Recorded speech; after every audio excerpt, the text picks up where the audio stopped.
to do this, because following that I was using like a kind of an actual dedicated app, and it was just a mess. It was crazy to like do. Yeah, my computer was like, it was struggling. Like from the RAM and such, like was really struggling to like get the stream so that I could actually save it. So I ended up doing all these streams with people, and then when I would rewatch the recording, it was like it had been Joe Biden, and I was like, oh no. Oh Jesus. Yeah, like roboticized, so it was a mess. But I'll play us in real quick. Yeah. I've got a track by Fretnik. Okay, everybody, welcome to Since We Last Spoke. This is episode 6, and I'm joined with the most specialist guest, but more importantly, a life friend of mine. We go way back. This is Spookwave, as he was formerly known. Formerly known. Oh, still currently. Depending on who you ask. Yeah. If you're in the right streets talking to the right people and you ask for someone called Spookwave, the word of the town is they may know who you're talking to. So let's transition here. Thank you for joining me live in the cantina. Thanks for having me, bro. Appreciate it. What do we say? Come stai? Come stai? Bene, grazie. E tu? Ah, tutto bene. Tutto bene, bellissimo. Tu parli italiano? That's the part I'm not up to yet. Tu parlo italiano is like, do you speak Italian? Yeah, well, that answers my question, doesn't it? Yeah. I kind of, yeah.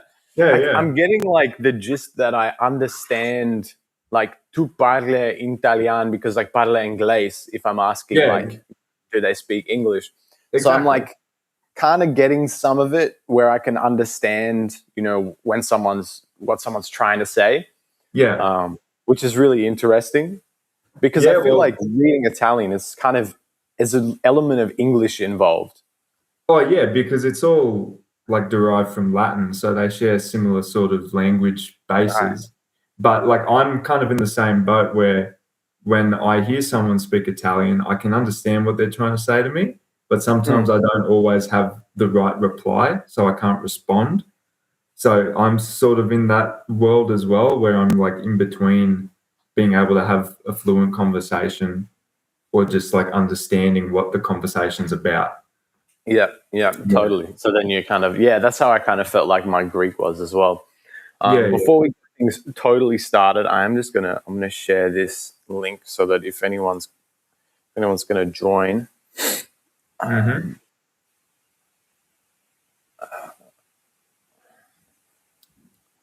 I recently tapped in with Peter as well. Oh, did you? Because I was like, I think I'd love to have him on, just to chat. I don't know actually if he can now. He's like a secret. He's like a double agent now, I guess. Yeah, he'd have to definitely have to disclose that with his employers. Yeah. And he'd have to be hush-hush on some things. True. Yeah, have you spoken to him more recently? Yeah, because the boys went on a trip not too long ago. Yeah, you guys did. Hey, you showed me some he wasn't actually there for that trip, unfortunately. I think because he's done something to his knee, as far as I know. I think it was like a torn meniscus. Damn, he's really taken playing piano to the next level. I know, right? Well, total body workout playing piano. It's that pedal. Leg. That pedal action. Exactly right. But yeah, he's doing well. Peter's doing well. That's good. That's great. Yeah, I feel like he's a cat who's usually doing well. The mathematician. Yeah, he's a smart man. Very smart guy. He is a cookie. Yeah. He is. He always has been. So it was actually funny. Like we will discuss our origins, but the origins of Peter was like, I remember being at Eddie's in the playground, and we were in like this amphitheater, and I was just like kind of hanging out in this spot that we usually hang out at in the mornings. And then, you know, this kid kind of walks in and he's like kind of hanging around. Like, you know, when someone wants to talk to you, but they're too anxious. And then we started striking a conversation on like modern warfare, like Call of Duty. So, of course. Yeah. and from there, you know, we just became like really great friends. But like he was a couple years younger than us. Well, yeah, I think because he's around my age, so he would have been maybe 2 years younger than you, something like that. Yeah. Because he was in the year above us. Yeah, true. Yeah, so he was like you younger, and then Peter's a step above. But because he was like an only child, I feel like he was kind of more mature, you know. So we just had that connection, and he was, you know, already playing like MA and fucking whatever. His parents had let him play any rating. Like ours was sort of a bit more strict. Yours were the strictest. Mine were definitely strict, and we can go in depth with that for sure. Yeah. That was a funny era, dude. That was like, I was thinking about that. But anyways, just to finish on the Peter part, and then like we became great friends, and then we'd hang out. I'd go to his house and like just watch him play BioShock because I was too scared to play, and it was a single player game anyway. But and then there was a moment though, we had this like, we had some beef here and there as well, you know, as you kind of do, and whatnot. But it's crazy, like some friends that you have connections with, especially that you met like way back in the day, who just, it's not even that you have to like talk every day. You might talk like once a month, or even not even, but there's a connection there that's like everlasting, dude. It's just like it's like you and me. Like we don't talk all the time, but when we do talk, it's like we have been talking for ages. There's always that. Pick up. It's beyond that then. You know, it's like literally like with family, it's like, I know if I have family members that I know hate each other, but they'll still be in the same room. It's like, not that we hate each other at all, but just the way that connection just is, it's family. It's undying, you know? Well, that's the thing. It's like you and I are basically brothers. Yeah, very much so. We are family. But yeah, so what's the earliest, because I was thinking about this recently. I was like thinking about really early memories as a kid, because I was trying to kind of go back and like see if I could revisit trauma and stuff. But what's the earliest good memory of like when we met as well? Because it was at Dennis's shop. It was at Dennis's. Okay. I just remember like hitting it off with you, talking about Star Wars and that sort of stuff. Because I know, I think you were friends with my older brother Michael first. Yeah. And like I was always around because I'm the annoying little brother that never stops annoying his older brother, you know. It's a classic. And I think you and I just started hitting it off with like Star Wars, Lego, like Xbox, that sort of stuff. And then Michael grew older and kind of drifted away from that, whereas I was like getting into it. So you were talking to me a lot more. And like I remember going to Dennis's and we'd be reenacting scenes from Star Wars and playing with all the like, figurines and stuff that we had. It was just so cool.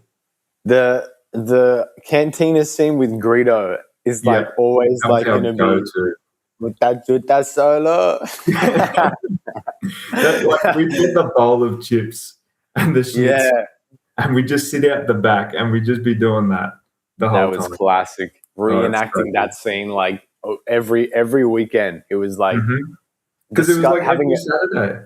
Yeah, it was a tradition. I feel like traditions have been like it's not as an important thing, I feel like, in people's lives, like, you know, the tradition of just like going like every Saturday, and you know, if you didn't go, you're like, I'm missing it. It's like it was like catching your favorite show on television, like a thing that you'd have to do, you know. Yeah, because it becomes like a ritual.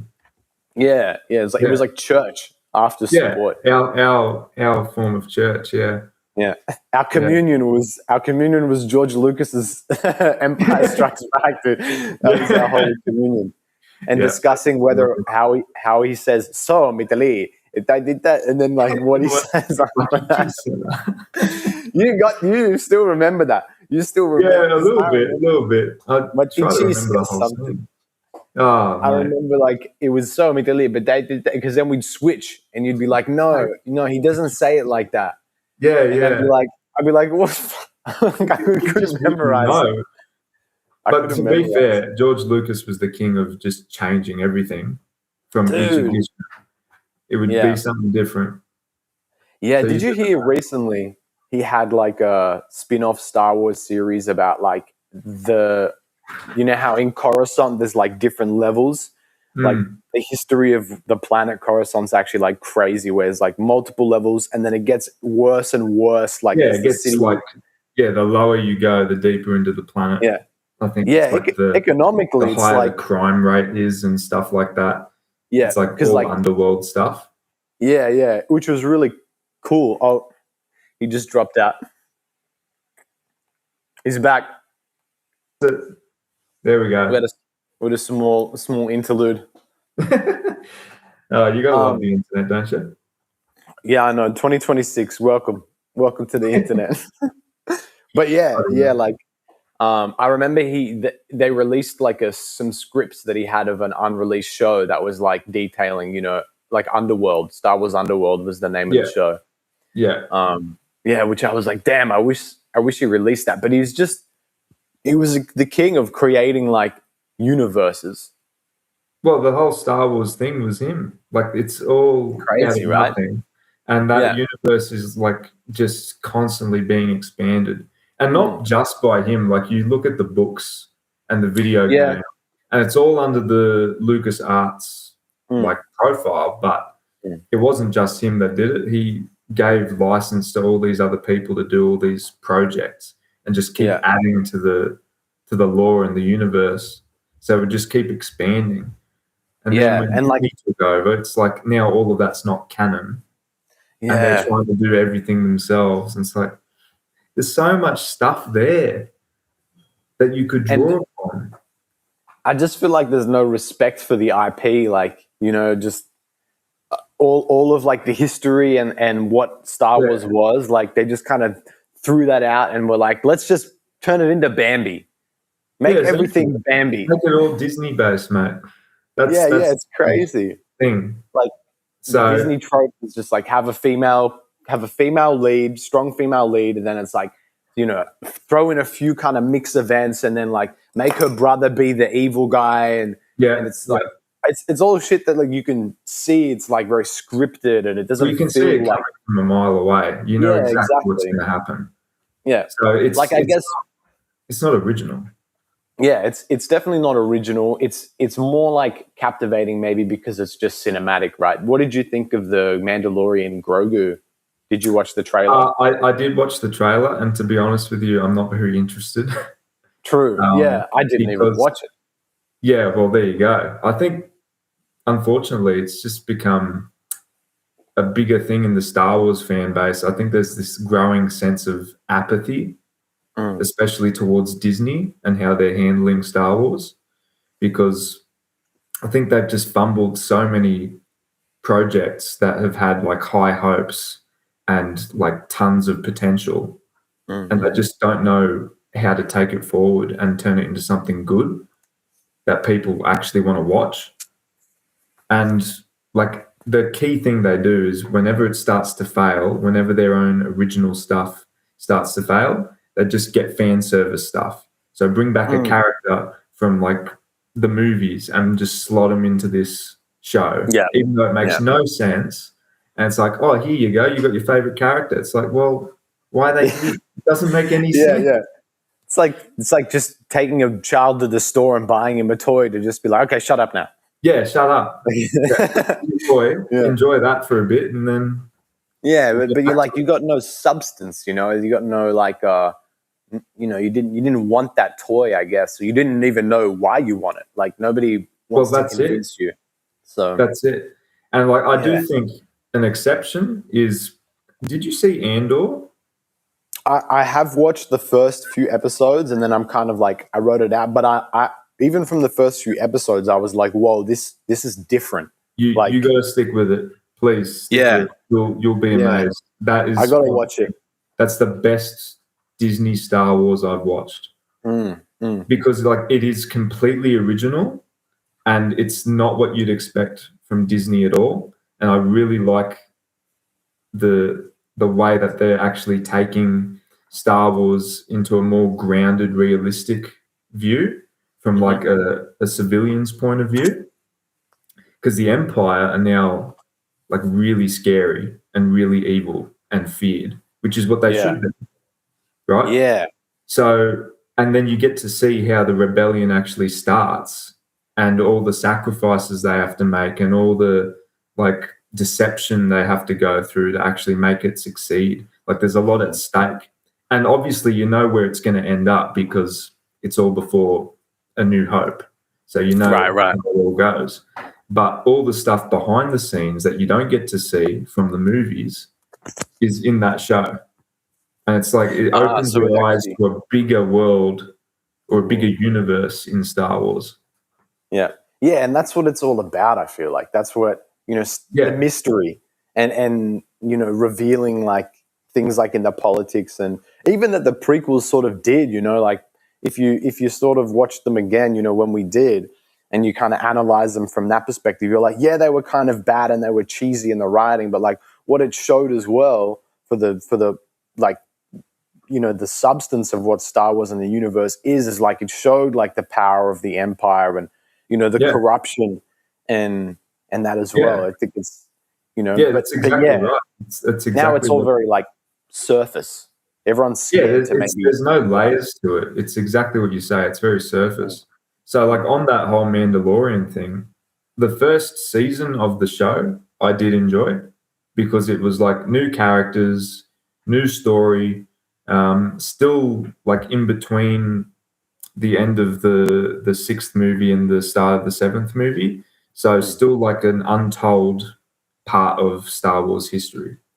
So you've got room to create new characters, new stories, and like kind of make your own story within what's already been established. And then second season starts to get more fan servicey and starts doing things that don't really make sense. And then they start ruining characters that have already been established. And then you make spin-off shows from that. The Boba Fett. They get ruined. Yeah, like the Book of Boba Fett. That broke my heart, bro. Yeah, it was. I love that character and they butchered him. They did because they made him like cheesy, right? But like they made him something he's not. Yeah. Like Boba Fett is not supposed to be a good guy. Yeah. So why is he a good guy? In the show, he shouldn't be. Yeah, they did that. Yeah, they did that thing. They made everything. They made him Bambi. That's literally what they did. That's exactly what they did. It was, dude. I don't trust Disney with anything. Don't give them your IP. Don't sell them your IP. They'll ruin it. They're definitely not going to get this. They're not going to get this show. You hear me, Disney? You'll never get Since We Last Spoke. They'll never get it. But that's sort of this big era, I feel like, of entertainment that we're in now. It's like you have to be nervous, that when someone is dealing with an IP or like, a genre that you like, you have to almost be like restrained with it now because you're like, well, if I invest, into this, it could be like a fire pit, a tire fire, it could be like really bad. And I feel like the only one of the few productions that are doing things that are at a level that's like pushing culture is, I don't know if you've heard of like A24, that film production studio. No, I haven't. They've made some pretty cool films. I'll like transition here. We'll show some of the people. But like A24. What films have they done? They did, I don't know if you saw, it was a bit of more like artistic, the Frankenstein, I believe it was. Let's see, films produced.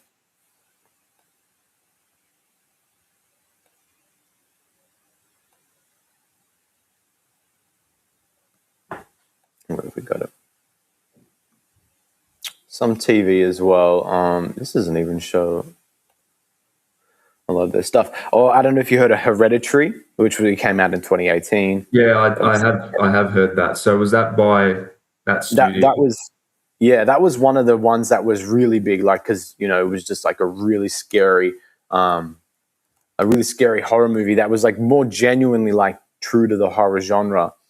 Yeah, right. They recently released a film, Mighty Supreme. I just watched that, and then that was really good. Mighty Supreme, I thought, was like really cool to watch. Yeah, really, really fun. They got a couple upcoming. The Death of Robin Hood. Oh, that'd be good.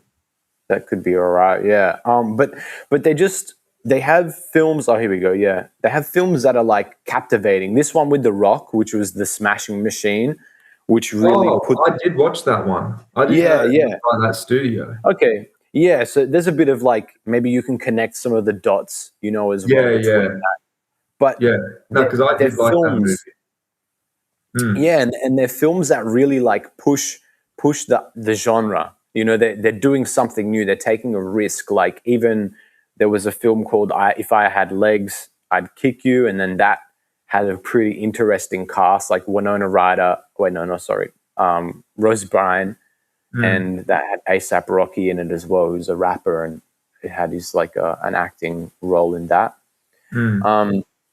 Yeah, but they kind of red light a lot of different style production that's really fun, and like, just for example, like, I just think that, where do we go back here? Not a lot is trying to do that, nowadays. Yeah. No, I totally agree. I totally agree, because like in anything, not just movies, and like any sort of art or any endeavor that you try to get into, the risk is that it will fail because you're trying something new. Because if you know that something has worked in the past, so you're just going to stick with that because it has worked and it's kind of guaranteed, well, yeah, you'll get some level of success, but you're not really pushing boundaries or like doing anything new. So I guess it depends on what you want out of it. If you're making movies or making art or music, anything, if you want to push the boundaries and kind of put your style out there, then you do have to accept the risk that people aren't going to like it. Yeah. Or people aren't going to entirely resonate with it. But for every one person that dislikes it, there might be 10 people that do like it. Yeah, that's usually the case. Like, there's still people that I'm sure enjoy what Disney's doing, Oh, yeah, absolutely. I guess it's like the kids. The kids love it. Yeah. I mean, kids. I guess they don't know what the past. They don't know, but that's the point. Is that Disney's marketed towards the kids? Yeah. So it's just guaranteed, and that's what I mean. Like, it's a guaranteed way for them to make money, because their brand is basically that. Yeah, and they know it as well. Yeah, but exactly. I just think that sometimes, like, when there's risk involved in making something, and then you go with the safest option, is because you didn't know what you were playing with. Like, you don't know, if you understand the toolkit that you have and like how to use all of the different aspects of the tool, then you're better equipped to like use it. Like, make use of the different sort of the different places you can like emphasize things, or like where you can explore. But I think some of these like big producers, they haven't put the time into investing into the concept. So therefore, when it comes to like doing something with it, they just, all of a sudden you got Jar Jar Binks like, and doing something crazy, or or like a character that they've thrown in that totally contrasts or goes against part of a narrative, and then it's like, well, they just weren't understanding of where the rules are in place for you to sort of maneuver. They like just I agree. decided that they can do whatever they want, and that goes for a lot. Yeah, no, I agree, because like I'd liken it to drumming, right? Yeah. So on the drum kit, depending on what kind of kit you got a snare drum, hi-hat, couple of crash cymbals, a ride cymbal, and a few toms, and a bass drum. Right, so you've got the whole kit. When you're starting out, you learn basic rudiments, basic patterns. So like a normal roll, and then you take it from just the snare to going around your kit. Then you play a basic beat, 4/4 beat. Then over time, you start learning different patterns and different rudiments, and then you explore that around the kit. You start learning songs, different patterns, different techniques. So it's like you've got the toolkit, and now you're adding things to that kit. So when it comes to being creative and making something unique that hasn't been done, instead of copying, then you're more equipped to actually push the boundaries in what you can make. Yeah. Right? Yeah. You can do a drum solo and you've got all these techniques and different ideas, but you know how they all gel together. So you can make something really cool. And people might like it, people might dislike it, whatever, but at least you know what to do. You know how to do that. Whereas if you've only got a very basic level of understanding, then you're limited in what you can do. Yeah, it's true. And then you could make something great. I feel like, how do you then explain, say, when like someone steps to something and creates something that's really great, and it's good almost as if they hadn't ever practiced before, their practice is less than someone else, like, are there any famous drummers and they sort of like became very great or very famous and they had less practice than some of the experts? Not really, because every drummer that I know, at least, like the great drummers that I know, have some sort of background in jazz, or they grew up playing drums from a very young age. They might have been self-taught, but all they did was play drums. So that's like, just playing stuff is a form of practice. It's not just sitting there going like, okay, I need to go right, left, right, left, right, left, blah, blah, blah. It's not just that. It's like just playing songs is practice. Just playing an instrument, however you want to play it, you're practicing, you're putting in the work. So you got like John Bonham, fantastic drummer, one of the best rock drummers ever. Had a jazz background, listening to like Buddy Rich, Max Roach, those drummers, played a lot of jazz stuff. And then the only thing that he didn't do was play rock. Right. But he was able to take what he knew from that jazz background and apply it to something new. So it's never been done before, but the techniques aren't new. It's just they'd never been used in that genre. So their form of pushing the boundaries was using stuff that had come before, but in a new context. Yeah. He understood the toolkit. And that's the thing, exactly. If you do know it, then you can, it's not like a rule book of like, okay, it only works in this way. It's like when you understand how to use it, that's then like a power. It's part of your tool belt. You could be anywhere in the world. Because it's exactly how, like with martial arts as well, it's the same sort of thing. It's like, all the techniques, but you need to understand why. Why do you use certain things? Why do certain things work? And why do certain things not work? You need to understand that. It's not just, okay, I know this technique, You need to understand how it all gels together. And that's the part that a lot of people don't get, is you can know like 100,000 different drum rudiments and techniques and blah, blah, blah. But if you don't know how to actually put it all together, then it's how like, to make it sound nice. I know all the words in the English language, but I don't know how to make a sentence. Yeah.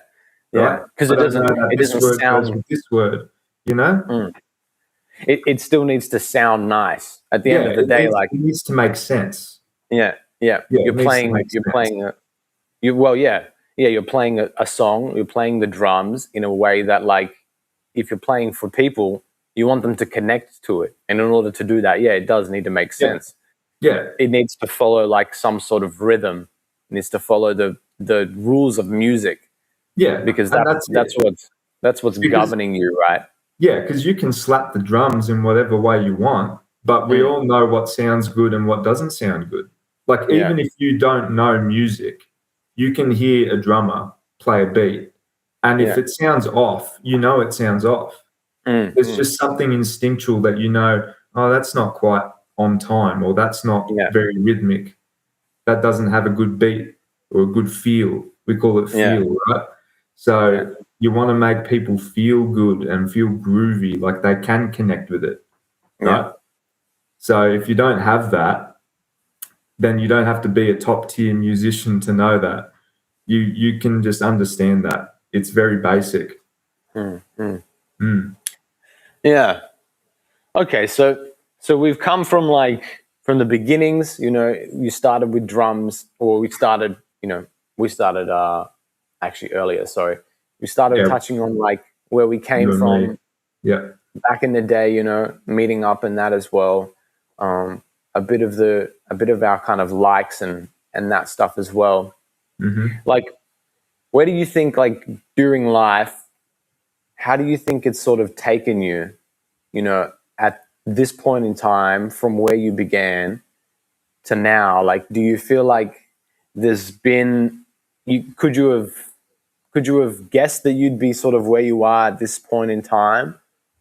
Or do you feel like it's been just what do you think has happened in your rhythm, That's a great question. Very deep question. Yeah. We do get deep. Yeah. Well, it's funny because I never really thought about where I'd end up.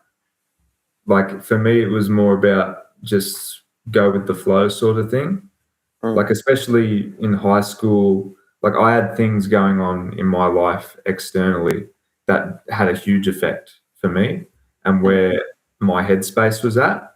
So I wasn't really thinking about, 10 years down the track, 5 years down the track. I was always thinking about tomorrow. So I couldn't have imagined that I'd end up where I am back then because I just wasn't thinking about that. But in hindsight, looking back, it all makes sense, right? So everything I've been through, all my hobbies, my likes, my dislikes, my experiences, everything has led me to this moment, and it all makes sense. There's nothing about it that doesn't make sense. Yeah, I think that's good. It's better to feel that things make sense than maybe that you we're in the escape pod and then you landed on a planet that makes no sense. Yeah. Well, I think sometimes it can make no sense unless you're willing to look back and reflect a little bit. Yeah. Which is what I like to do. I like to reflect and think about the things in my life and be grateful for things and not wish, oh, I had that or I had this or whatever. It's more be grateful for what you've got and for the opportunities that I've had and for where I'm at, because I'm always thinking there's other people in the world that have it far worse than me and don't have the opportunities I have. So it's you just got to make the best of it.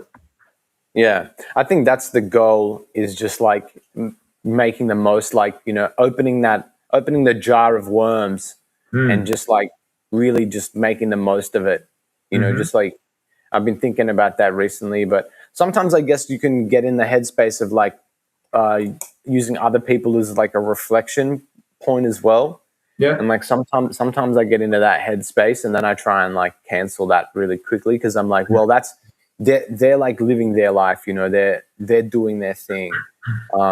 Everybody else is on their own sort of journey. So if I'm using anyone else as a reflection, for starters, that's there's something that I'm not thinking about in my own life, and that's the reason why I'm using that in this moment in time. And a lot of the time it's if I don't have an understanding of something properly, I'll do that. I might look at something else and be use it as a reflection point, and then maybe then I kind of take it back in and be oh, okay, well, if I'm doing this with that situation, how can I use it to empower, and what do I need to understand more about it in my life? Yeah, because we can do that too much, I think. Yeah, no, you can definitely. But when you talk about using other people as a reflection point, what exactly do you mean by that? Are you talking about looking up to other people and what they do or what they don't do, taking in their experiences and what do you mean? I think it's more on what someone is doing. I'm more interested in the doing part than like the not doing. I know that, like, I know a lot of people might use the not doing as like, oh, well, now I have a good point to sort of amend on mine. But usually I think that really happens when you're not looking at the right people, you know, the right source. If you're sort of looking at someone that's not doing something and then you're using that as a point of improvement, that's great. But ultimately, like, you're kind of backfilling, I think. And you really want to be like reaching forward in a way, and then like make sure that you're solid, that you're building on core foundational values. And then from that, then I think you should reach towards people that are doing, you know, like Tyler, the Creator, like he was just in a movie. Like that to me is like, it's really cool. You know, it's like a head nod in the direction of like, there's a progression that shows. And if you stay true to like, you know, your whatever your path is, but if you stay true to it and you should stay open, there's no reason why it can't take you in new and fun avenues if that's what you want in your life, you know. But it's exactly really about what you want. Yeah. No, I think you're right. I think you've got to know what your goal is and what your purpose is. Well, maybe purpose is a bit too deep, but like you know what your goal is, what you're striving towards. First of all, you need to understand what it is. Otherwise, you're just going in an aimless direction. You'll never get anywhere. But if you've got a concrete, clear goal, then it's about how do I move towards that goal? Yeah. Right? And you can look at other people and you can say, well, this person's doing this person's doing that. But I think there's no right or wrong way to go about it, to be honest, because there's no rule. Yeah, everybody's found their way. Achieved the same thing, but doing it in a different way. Yeah. But it works. Yeah. So it's like I like to use football as a good analogy. So many different playing styles, so many different philosophies. People like to keep the ball, play with the ball. People like to not have the ball and just sit back and defend. People want to counterattack. People want to dominate. Like so many different styles of play and philosophies. The successful teams have their idea, have their belief, and they don't get distracted by outside noise. They don't get distracted by people saying, this isn't the best way to play, this isn't the right way to play, this and that. They're like, no, I believe this is the way, and we're going to do it this way, and they double down on it. And in the end, they get success. So many people have played in a different way and won trophies. So there's no one way to play. It's the same in life. There's no one way to go about life. Yeah. Life is full of opportunities and different paths.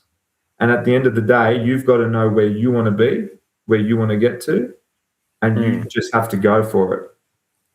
And it's up to you. Like no one else can do it for you. But you've just got to have that idea. Maybe the most challenging thing to realize is that it's up to you. I think sometimes we might get distracted and you kind of like, oh, this person, like, you know, like you said, for example, you know, you do some reflection and have you ever thought at some point like, oh, if I maybe did a different decision, like, do you humor that thought? Like when you're like, you ever regret anything, or maybe not regret, but like, would you have done anything different when you're reminiscing on something? Is that how you think in a way? Or yeah. Like I think that's a good thing to do, to actually look at what you've done and say, could I have done anything differently? At the end of the day, I think if you get to where you want to be, then you've obviously done the right things to get there. So looking back at it, you look at the journey and you say, yeah, I could have done something different there or whatever, but at the end of the day, I'm here. Yeah. Whereas if you're still on your journey towards your goal and you've had a setback, well, then I think you'd be foolish not to look at what could I have done differently so you can do better next time. Yeah. You know what I mean? Because you can always grow. You're always growing. You're always learning.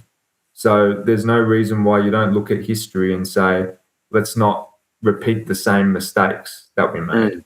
Because that's why you make a mistake. You're allowed to make mistakes, but just don't make the same mistakes over and over and over again, thinking that something different's going to happen. It's like you make a mistake, you look at it, you say, yep, I made a mistake. But now that I've made the mistake, I've had that experience, I now know what to do going forward. Can grow. Sometimes, other times, I guess there's more like layers to it, where like you might make a mistake and then you're like, I'm in this, like, because I've found myself in like the same sort of situation, but it's like the path to get there was different this time. And I'm like here again, but why am I here again? And you think and you're like, well, I know that I'm here, and you might know the feeling of being there. But sometimes when you're on the ride, you're on the Scooby-Doo ride, it looks different every time sometimes, But But I think if you really look at it, you may find some patterns. Yeah, you can definitely and you may find things that have been the same as your other journey. Like you say, not every journey is the same, but there are key things that stay consistent. Yeah, definitely. And those things that are consistent are most likely what's going to lead you towards that end goal of where you're at. Yeah. If you can be more analytical with it, then I think then that's definitely, because I guess it's a lot of just the patterns, like learning that. But they're hard to identify. Well, because you're also on the ride, right? Exactly. Like you're living it firsthand. Yeah. And it's not like you've got a rewind button where you can look back and say, oh, this happened or that happened. Like it actually takes a lot of self-awareness, and it's quite difficult because it can be very confronting. And a lot of people wouldn't want to go through that.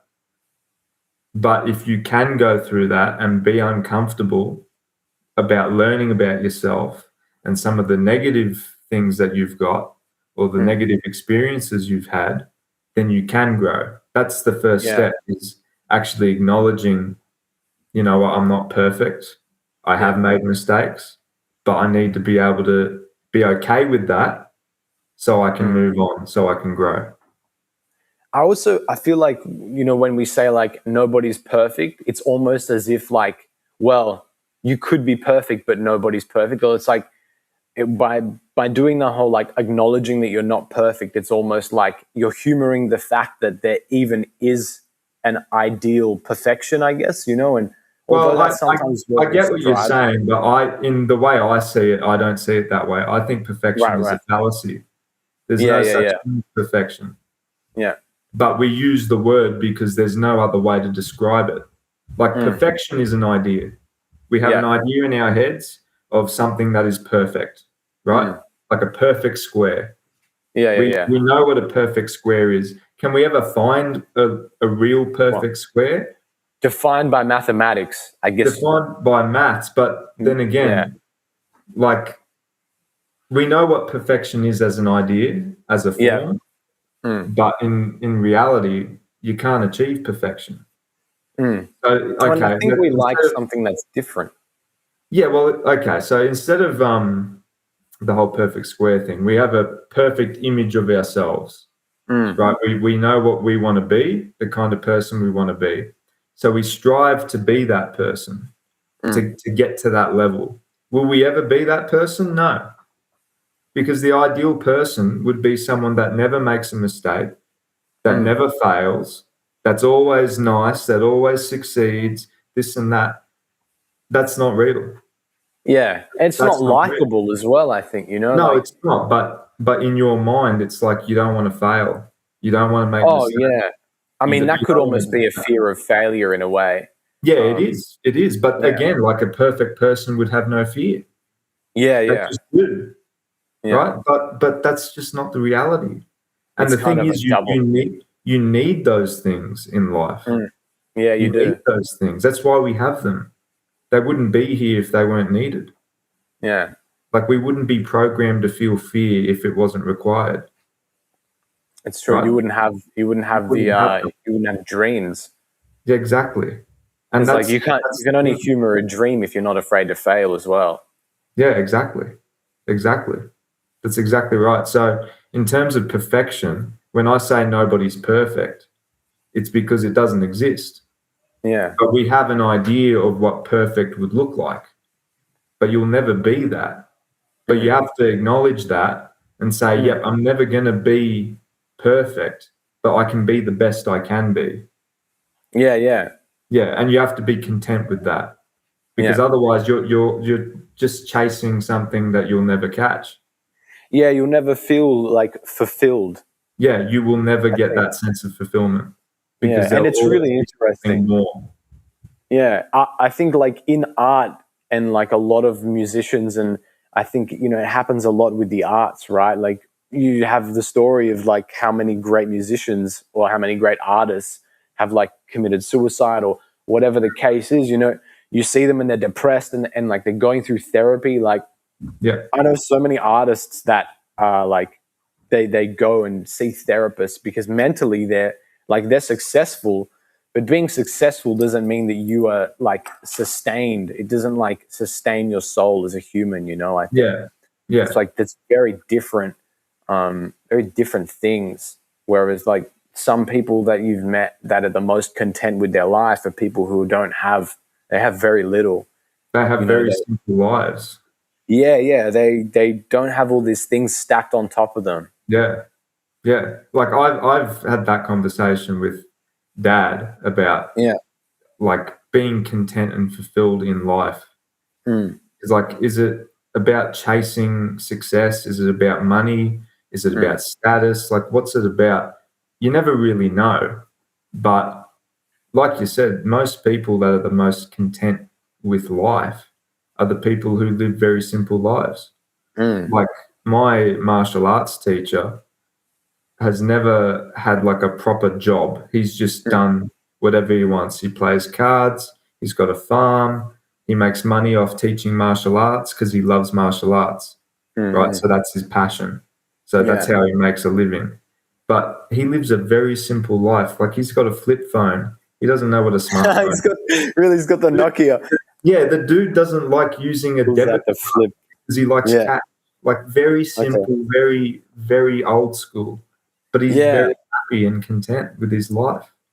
Whereas I almost feel like people his generation, now, like our generation, exactly. It's like you're always chasing something, and you really fail to sit back and appreciate the little things, which actually are so important.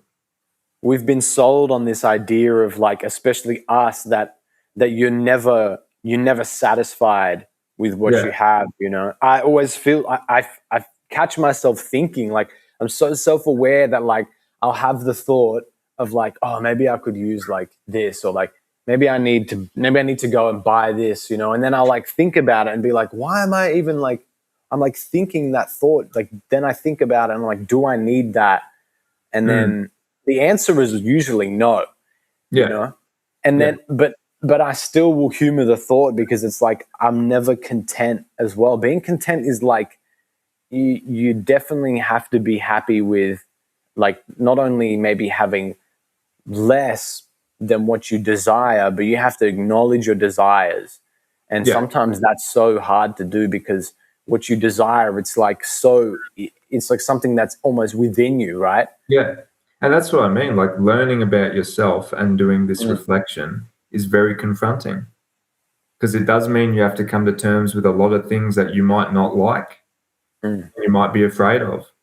But when you do, then that can actually unlock so much growth and potential and happiness in your life. Yeah. I think being happy is the key. Like Anton, I'm sure, is like, you know, he's done things that make him feel happy.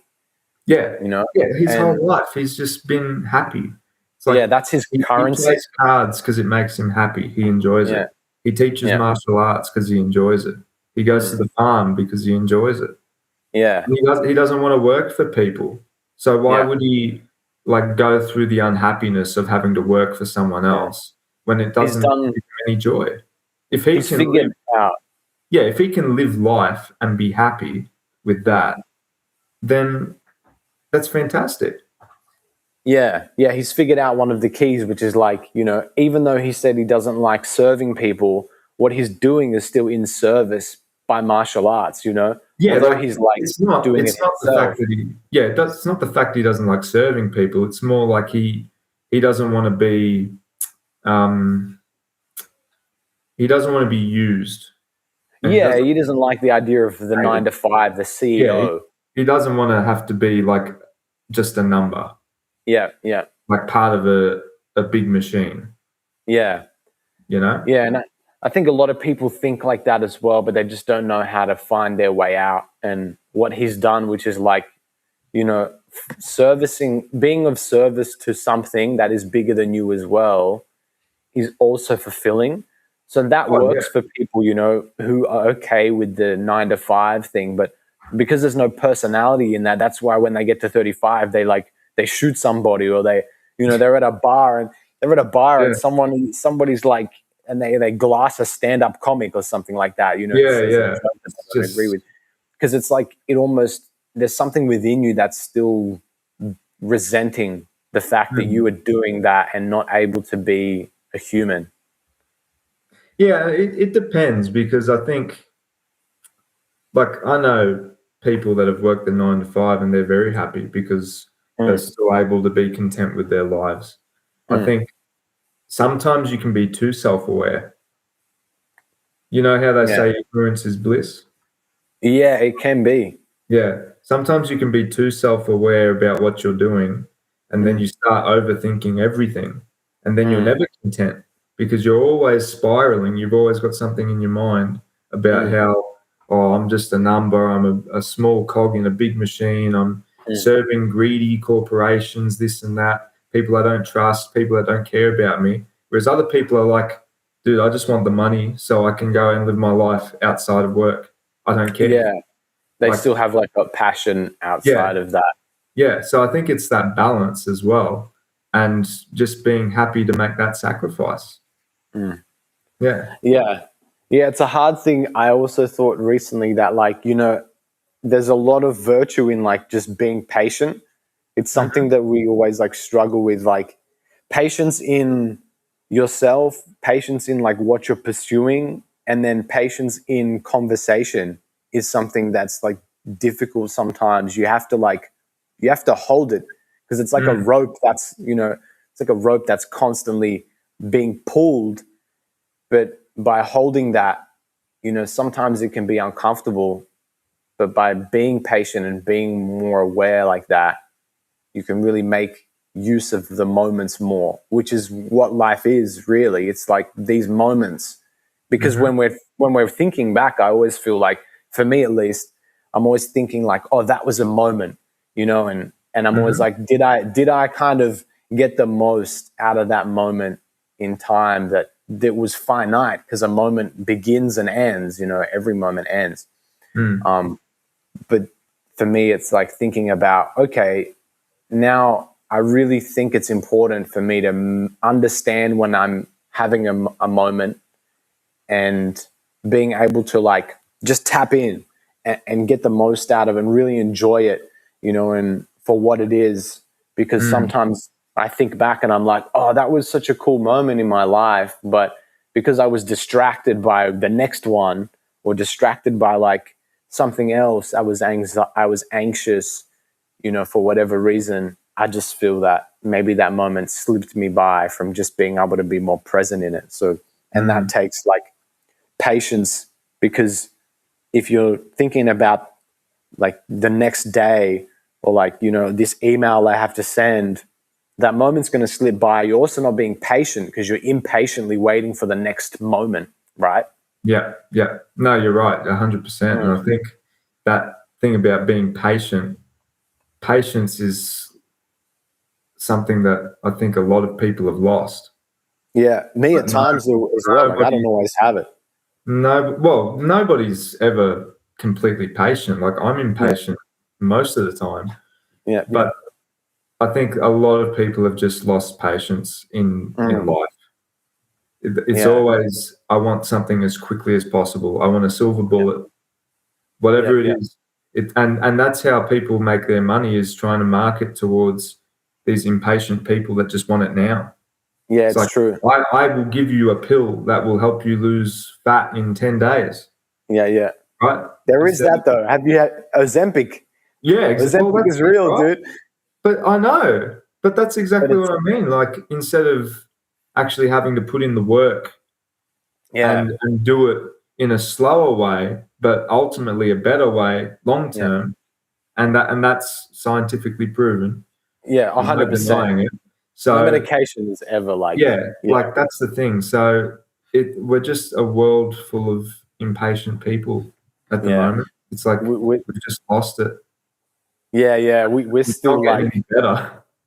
No, it's definitely not. Like every now and then I tap in with like a media source that's like telling me about something that Donald Trump is doing in the world. And I'm also like, how long has he been in? I'm like, hasn't he overdone his presidency? I'm like, yeah, I know. I was thinking the other day, I'm like, has he just somehow figured out how to create a dictatorship in the US? He's done the Palpatine. I was really done the Palpatine. Dude, I'm like, wait a second. Powers. Crazy. Yeah. It truly feels like he has done the Palpatine, because I was like, Joe Biden was in for a very short amount of time before they got him out. Yeah. And in the meantime, while the whole US scandals are going on, I'm like, what is happening I don't even know who the president in Australia is. I used to know as a kid. The Prime Minister, yeah. Oh, I don't even know how it's fucking pronounced. Albanese. Right, Albanese. But I feel like I knew more about what was happening with Australian Parliament when I was younger than now. I'm like, in terms of the political, I don't know if you feel the same. I think I purposefully like to step back from all of it because to me, they're not that different, all the political parties. At the end of the day, it's all the same sort of thing. Yeah. But like, I do feel what you're saying. I think when I was younger, I don't know, maybe you had more exposure to it because it was just in the background and you never really chose to not be a part of it. Yeah. For me, at least, I know that I choose not to be a part of it. I'm like, I don't want to hear it. I don't want to read it at the moment. Like, I'm just not interested. So if it's on the TV, I just leave. You just know. True. Right? So I'm aware of it. I still watch the news, so I know some things that are going on. But I think when you're younger, it's just always in the background, so you just pick up things. Yeah. But I do get what you mean. Like, it does feel like we might have been a bit more aware of it when we were younger. Whereas now it's like things happen, and there's so much as well. Like, I feel like in the past few weeks, like I've heard, that there could be this new war with Israel, and it could be like people are saying whatever that is, that's a whole like pocket. And then we have this whole alien thing that's happening, which is for the longest time we've all said that aliens are a conspiracy, and right now we've come closer than ever before to this idea being something that could be real, which is just absolutely insane. And I do feel like we're kind of still oblivious to that as well. And then there's like the other pillar as well. You still have the Israel-Palestine, that whole thing, which is this whole crazy still situation. I mean, that's sort of fizzled, I guess. But then the Epstein files, it's still going. Okay. Yeah. Oh man, that thing won't go for a long time. Yeah, true. Okay, that's probably that's valid to say. But then at the same time as well, you have the Epstein, which was huge, right? Well, for me, as a kid, these were people who I was idolizing. I'm not saying there's anyone specifically on the list that I was idolizing, but these were people that were like in media, and they had real influence on the population. And the fact that it's come out and that's the situation, like, it's almost that all this stuff's come out now, and now we don't even know how to like take it in because it's so much. There's just so much stuff. It's like a huge overload. Yeah. Like when someone wants to talk to me about the Olympics now, I almost want to slap them. I'm like, the Olympics. I'm like, that's the least of your worries. What are you talking about? Right? I'm like, do you even know? Like, aliens are real. I know. I have not been keeping up with the Olympics at all. I couldn't tell you a thing about it. I don't even know. I know it's on because I literally know it's on because I go for a walk and there's Olympians around and the athlete village. All I know is there's a lot of Czech. This could just be the Olympics, but all I see is people from the Czech Republic. So I'm like, I think it's really just Czech, just the Czech Olympics. Yeah, the Czech Olympics. They got a whole clubhouse. I'm walking past. I'm like, there's a whole thing there. Like the whole. God damn. It's really funny. But yeah, other than that, like I'd be like thinking that the world is going to end any day now. Mate, like, to be honest, some of the stuff you hear, it's like you're getting close to that. It's like, crazy. You never know. World War III could be around the corner. You have no idea what's going on. And that's like, that is part of the fear, is we don't know what tomorrow's gonna hold and what it's gonna bring for us. Yeah, it's so interesting. It's a challenge because, like, working in an industry where its value lies on the future as well. You know, like people, everything in this industry, and especially in the arts, you know, like you release, it's based on promotions of things. You know, like for a fashion runway show, you have an expectation that they're going to be releasing something. You release a campaign, you do promotion for it, and then it releases. So it's all set for the future. But now to be in a place where it's so weird, the future is so weird now. It sounds weird, like what it could be.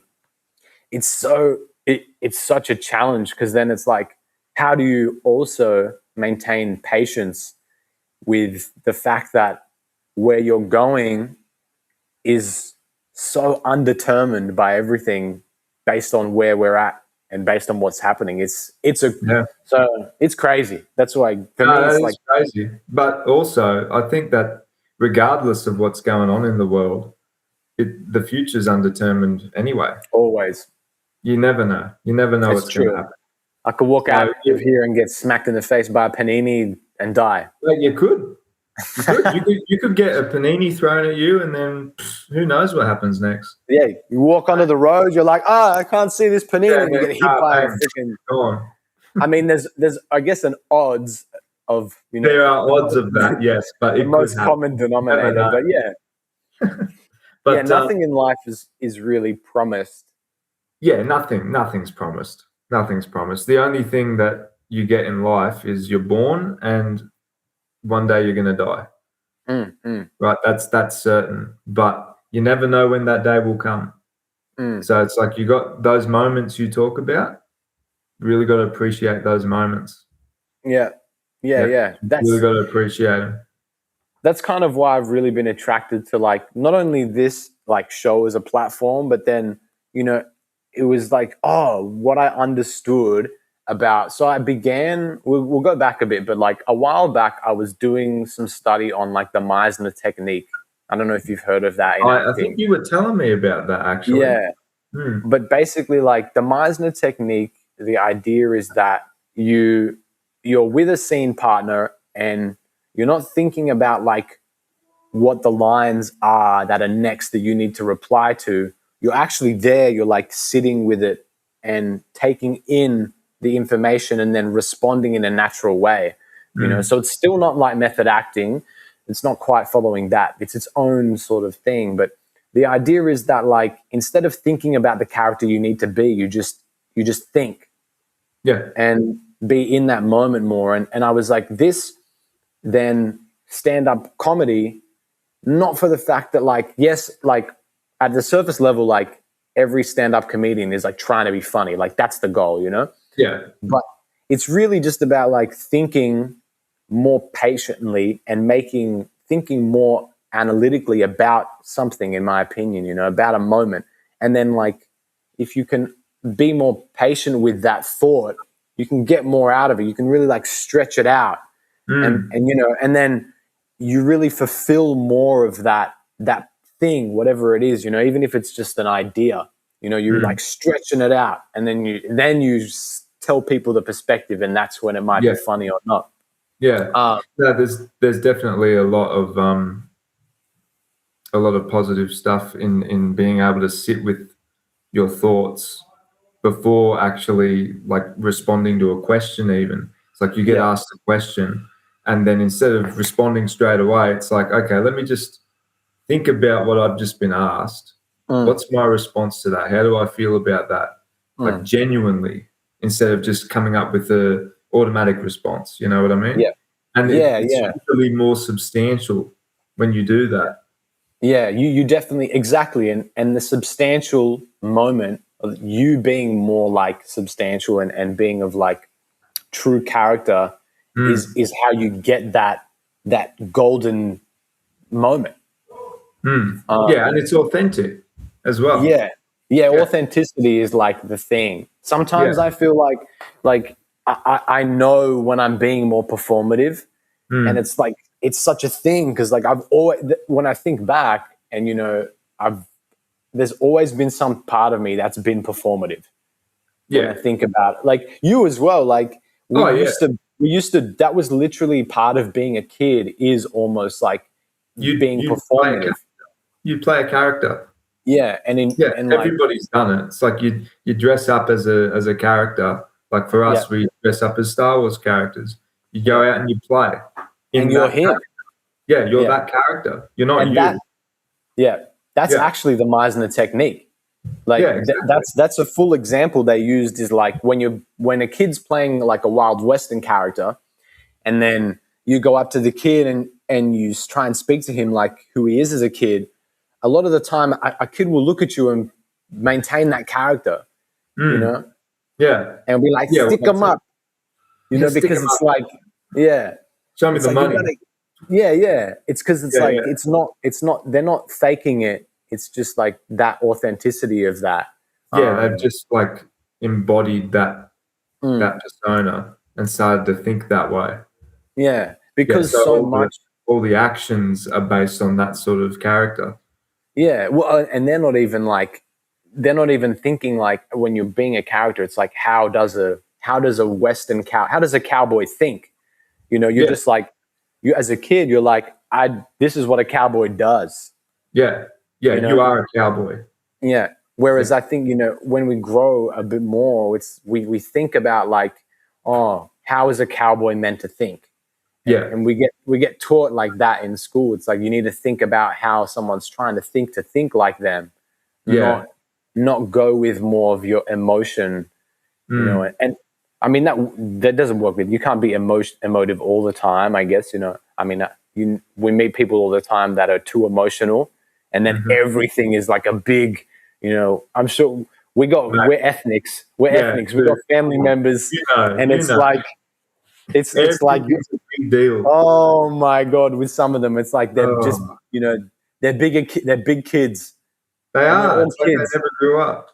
Well, we're all kids in a way, but I think they're kids that still haven't thought about that in that way, you know. Yeah.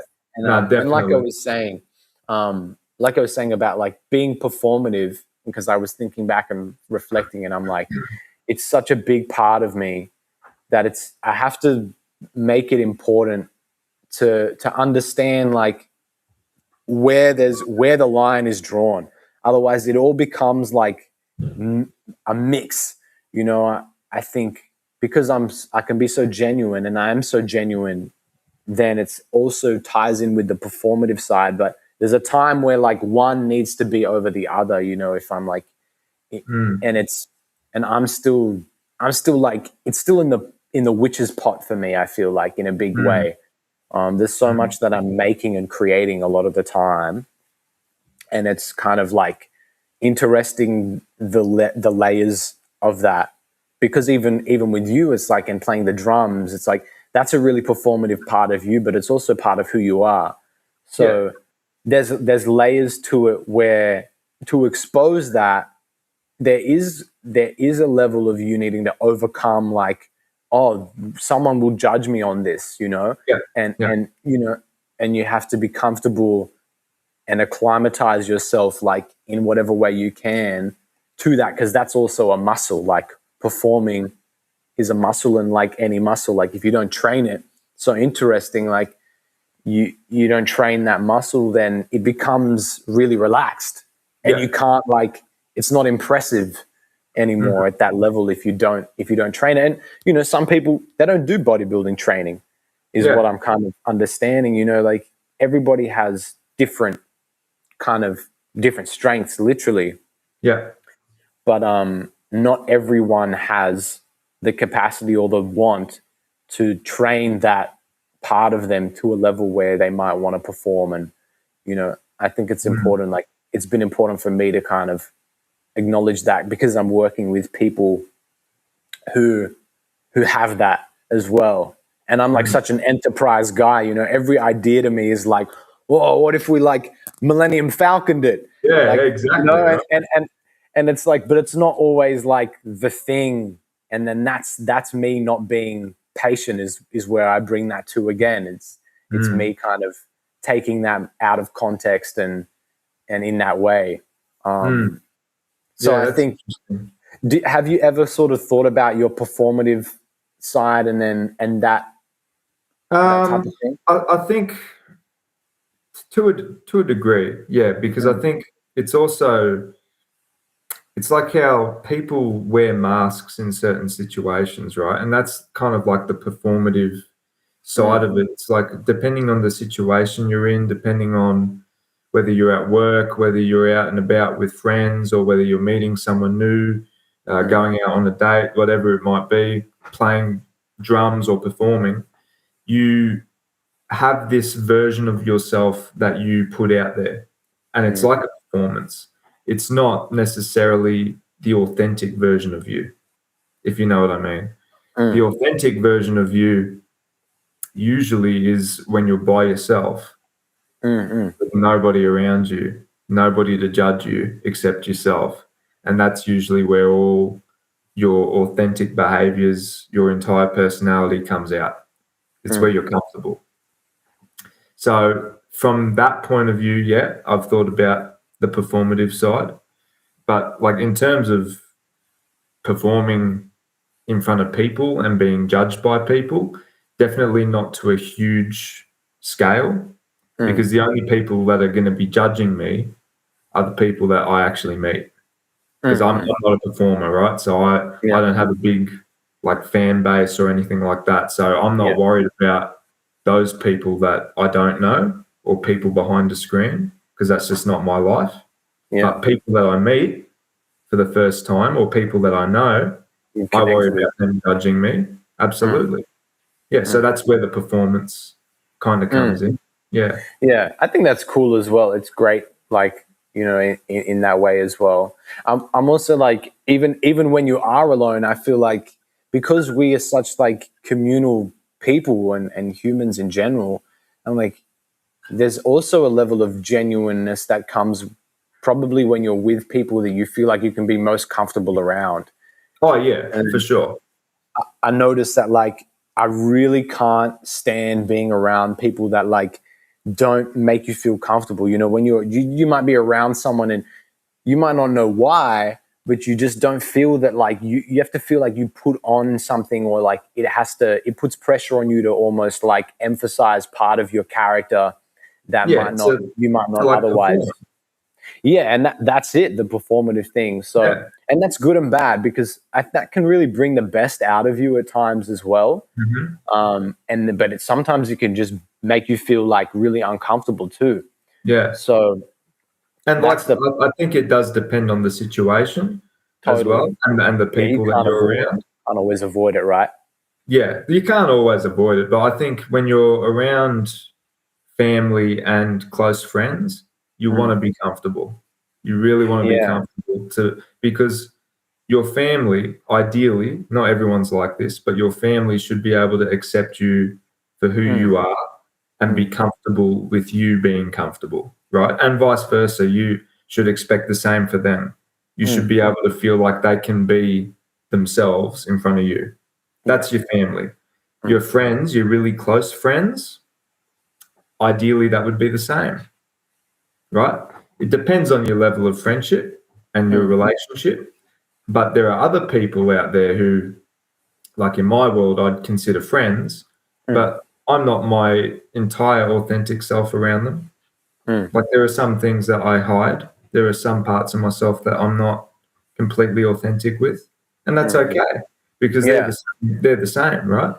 So I do think it depends on the situation.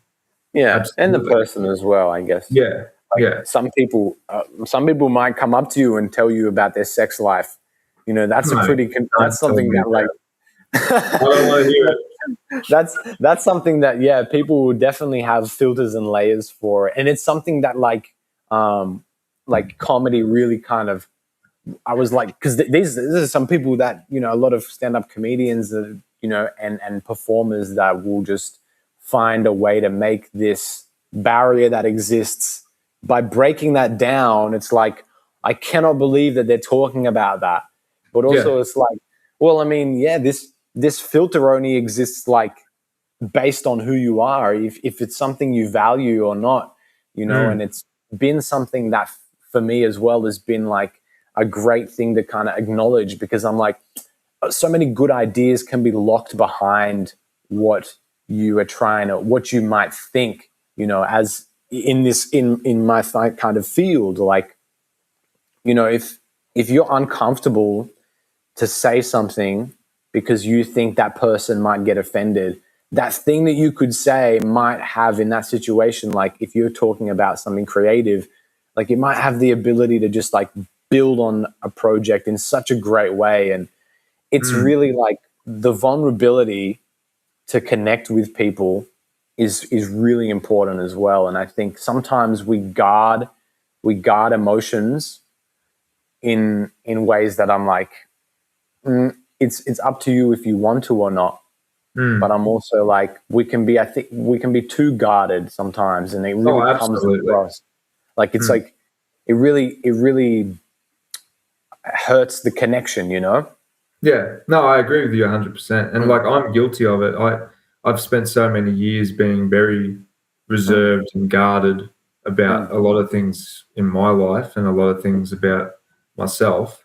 And it's only probably in recent years that I've become a bit more comfortable being vulnerable, like you say, because it is daunting. It's very scary to be vulnerable, but you do miss out on a more surface, on a more like maybe some of the lighter side of that spectrum. What's something that you would say you were really guarded on that now is something you're like, you know what, like maybe it wasn't, I didn't need to be so guarded. Like I don't need to be so guarded about this. Is there something that you can? Well, probably the main one was I didn't talk about my dad having a stroke for a very long time, because that was something that I didn't want people to pity me. I didn't want special treatment. I didn't want people to know me as the guy whose dad had a stroke. And it was like, oh, you got to treat him differently because, you know, he's had this thing happen in his life. I never wanted that. So I was very reserved with that. But when you tell people that you've had something bad happen to you in your life that you've had to work through and live with, it's like some other people might have had something bad in their life as well, and you've got a connection, right? And then that's the vulnerability that actually leads to that connection, and then you bond with somebody based on that, and it's like, oh, you now build a relationship. It's just the understanding. It's it's empathy. Yeah, and it's just being open in that way, and being like, this is terrible, you know, like, but this is also the other side of that is just like, this is a thing that happened. And when you leave this earth, like if you die with that secret or like that emotion, like guarded, like who does it benefit? Does it benefit anyone?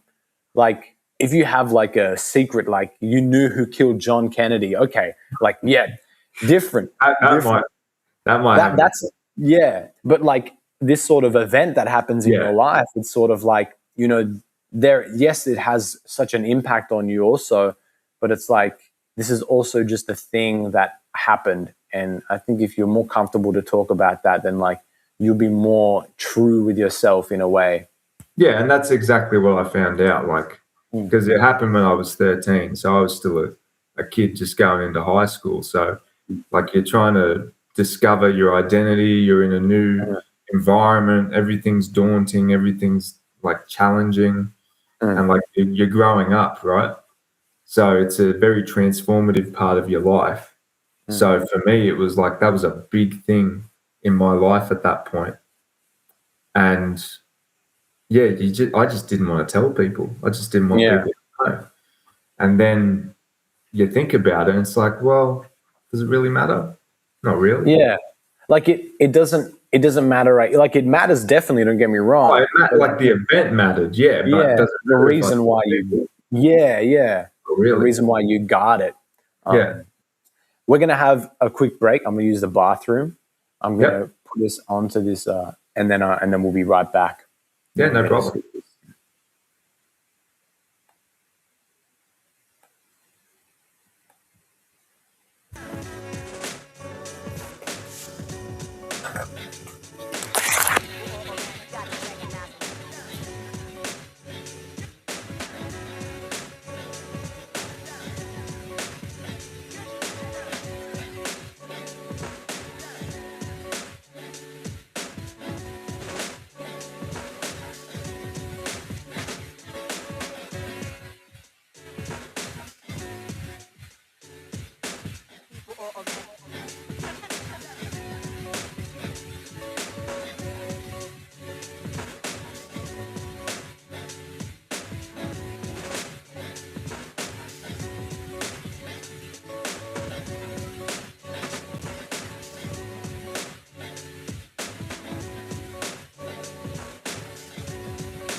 Okay. All right. This has been a track by Threatnique. Shout out to Threatnique from Sydney. Sydney-based producer, DJ, artist, musician, all the kinds of creative things. Mainly musician. But he's got some great instrumental tracks. What I wanted to do was actually, last night we were talking about like some of these Lego videos. Mm-hmm. So for people that aren't aware, Luke and I are huge diehard Lego fans. We've been in the cantina from the complete saga throughout this episode. So, and I've been catching some of the characters like the Ghost Ben. Oh my god! You got the pilot. Yeah, the trained ocean. And I found actually, because we were talking about some of these video clips, but I don't know if you've seen this one that I found and I saw recently. No, I don't think I have. Is the Lego animation. Oh shit, let me turn this down. This is where the fun begins. By Bricks Film. I thought it was so good. It's such a great... Oh, so they animated this blender. Yeah. So they've basically just taken the scene from the movie and done it in Lego. They've recreated the scene in Lego. Yeah. It's such a good way. Like, see the characters' faces so detailed. Like this, when you think about it, is just the next progression of stop motion videos. You remember those stop motion videos? yeah. Bro, that was so good. Oh my god. So this is one of them. That's awesome. It was so good as well. I'm like, they've come such a long way. I thought, where's another one? I mean, from this is like where they originated as well. This is still a newer version though. Yeah, like there you go. Like that's stop motion. Where are you? This one by CNS. What's the OG one? What was that? You know the name exactly. What's the one we used to watch? An Average Death Star Day. Was that it? Yeah. I think there was a couple that we used to freak. That one. That's it. Oh my god. I hate Mondays. They're so.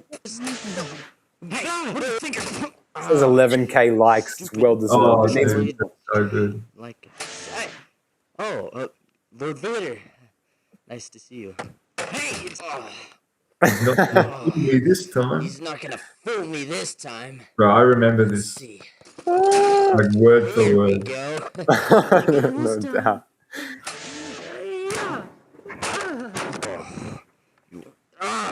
You. Hey Vader. Just no. Something right. This is such a great video. I used to watch this all the time. True. How many times do you feel like you've watched this video? At least 100. Well, how many views does it have? 3.6 million. I reckon I'm responsible for maybe 100,000 of those. Definitely believe that. My emperor. Yeah, there was some great stuff coming out of this like era. I feel like That's 18 years ago. Years. Yeah, 18 years. Crazy, man, to think about, like 18 years ago. And then that was even, I mean, we weren't on point with this as well, right? Like this came out and then. Well, 18 years. Like, how old would you have been 18 years ago? Yeah, 18 years ago. I mean, my maths you're 24, right? Yeah. 25. Yeah, 25, that's it. So, yeah, do the math. 7. 8 or 7, yeah. 7, yeah, 8, yeah. Yeah, it's crazy to think back that far and think about how far like we've come so quickly with things. This was another. Wait, where's another? I found another really great one. Oh well, then you had like I still remember these the commercials that were coming out for some of the Lego games. Oh yeah.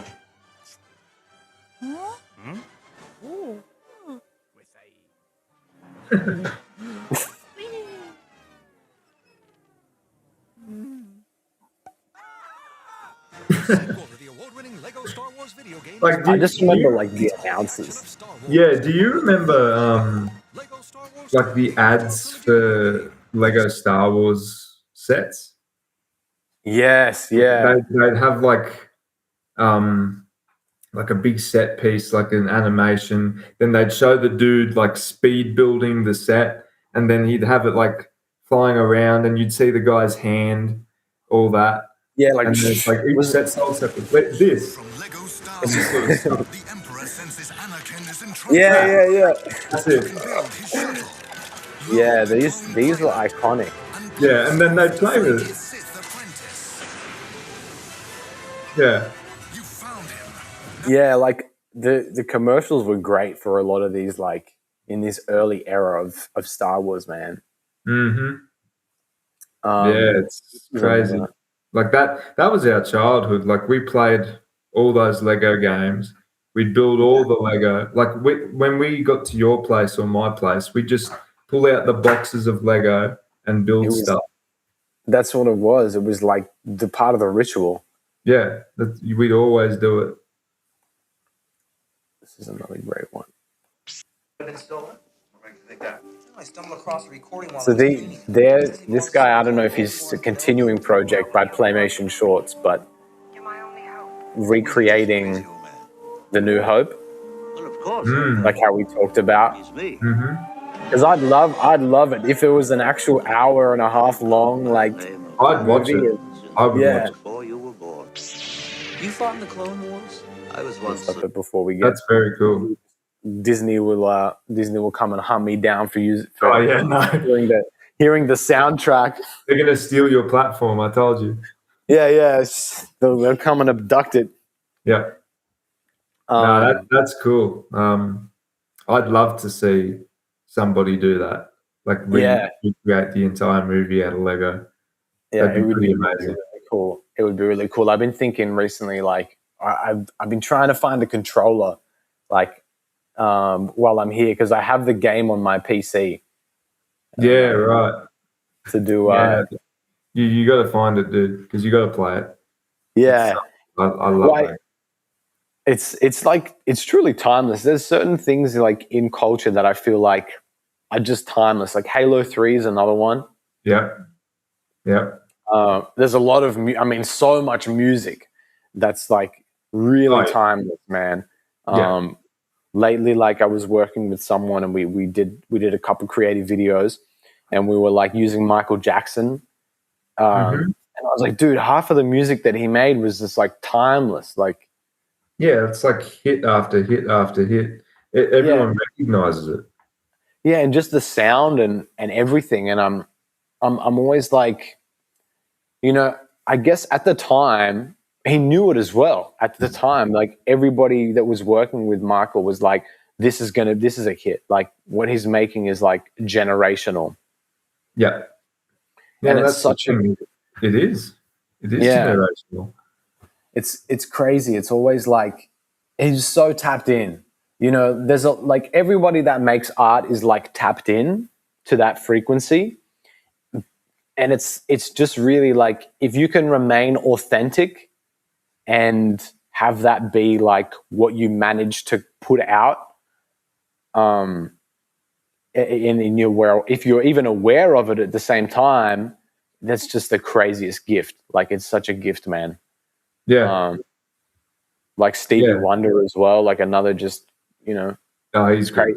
He's good. Yeah. The way, like, to have like blindness, right? To have something that would stop most people and to still be successful. It's like another challenge you got to overcome. A lot of people can't do that. And like the drummer for Def Leppard, I forget his name, but he's amazing because he got into, I think it was a car crash, and he lost his arm. So imagine being a drummer, but only with one arm, right? What's his name? I forget his name, but what he did was he's like, I'm not going to stop playing drums. I'm going to keep playing. And he created this electronic kit where he's able to use his feet to create different sounds and still play with his arm. And he's amazing. Absolutely amazing. That's crazy. Yeah, I think I've seen clips of him doing his thing before. Where is it? Surely because I watched Def Leppard live a couple of years ago. They came to Sydney, and he did this drum solo. And I was like, oh, I'd be keen to hear what it sounds like. How's he going to do it? It was amazing, man. It was amazing. Which could be programmed with different. He was really young, dude, as well. Yeah, he was very young, and like that's when they were just starting to kick off. So to lose your arm at that stage, it's like, well, it would be the end for most people. But he's like, no, I'm gonna get through this. This is what I really want to do. And he ends up. See, this is what you talk about knowing the toolkit, right? He knows the drums so well. He's able to create a machine that helps him play. Yeah, and it's able to use it like a proper drum kit. And he's so happy as well. Yeah. Like, why wouldn't you be? Like, you lose your arm, but you're still living your dream. And you're still doing your thing. Yeah, it's amazing. Oh, he joined at age 15, dude. Oh, they were very young when they. That's crazy. They were very young. Yeah. No, they're a good band. If anyone hasn't listened to them, give them a listen. Yeah, if you haven't listened to Def Leppard, like you gotta have to check them out. Accident on New Year's Eve. That's crazy as well. Yeah. I'm wondering if I've listened to them by album covers before. I don't know if I. Oh yeah. I mean, I think I've listened every here and there. This one definitely. For me, it was always like the album cover. I'd always be so interested, especially in these old rock and roll bands. Like nobody had. There was like real art that was just being visually made as well as like what we're making. Well, I feel like the most iconic one was Dark Side of the Moon. Pink Floyd. That's such an iconic cover. Like just that prism. Yeah. Like it's simple, but it's one of the most iconic album covers that you'll ever see. Yeah, it's definitely like a genre-defining cover. Mm-hmm. Yeah, definitely.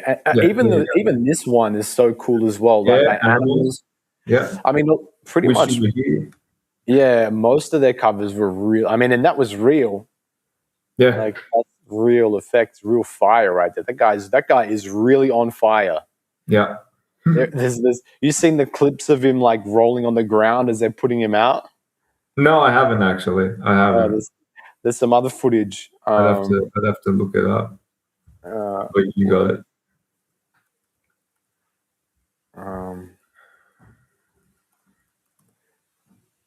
Like so he's like they got the fire extinguisher on him. Yeah. Like, mate, how much would he have gotten paid for that? Yeah, I don't know if he was a trained stunt double or not. Oh, surely. You would think so. You wouldn't just get anybody off the street to say, hey, we're going to light you on fire. Definitely not. Especially the hair. I feel like it's a great way to lose your hair. Oh, mate, I've already lost it, so. No, true. Maybe you could have been. You could be. Could have been me. In the Pink Floyd Wish You Were Here reenactment. Yep. Take it. I'll wear a wig. It'll be fine. Then you'll be like your hair will be even better. Like if you burn the hair off, it'll just be like even more crisp. Just get rid of it all of it's gone. Yeah. How have you felt like about that? You feel like some people, I feel like it's funny that they they'll go to Turkey and they'll be like, oh my God, and that side of things, or I mean, like it's an insecurity. Yeah. That I've had. It's like, because especially at my age, like I started losing my hair when I was 18, dude. True. So it's like, that is a very young age to start losing your hair. But at the end of the day, it's like you come to terms with it. It's like, well, you can either spend a ton of money trying to keep something that really you're not going to have, or at least it's not going to be great, or you embrace it, right? Yeah. So, it is what it is. At the end of the day, if people are going to treat you differently because you've got hair or you don't have hair, then they're quite shallow, aren't they? Yeah.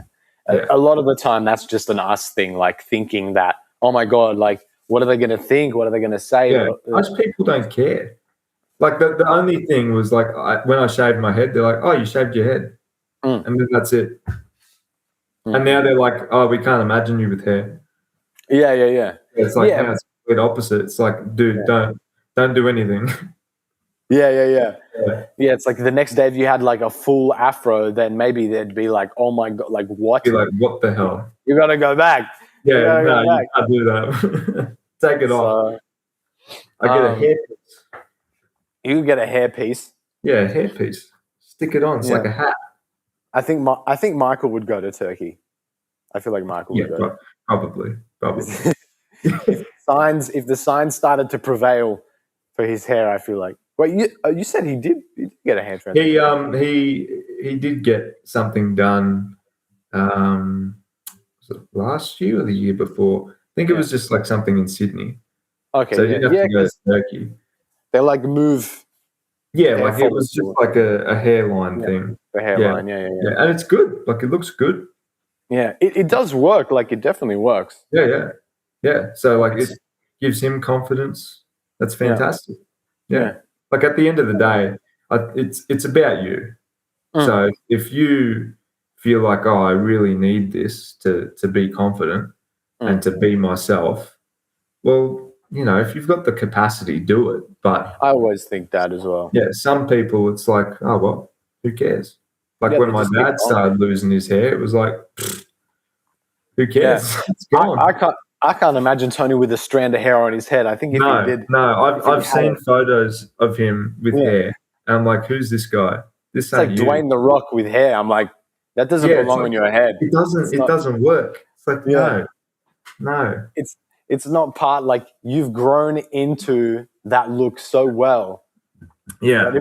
Anything else, and the goatee as well. Goatee. Like I've seen him with no facial hair and doesn't work.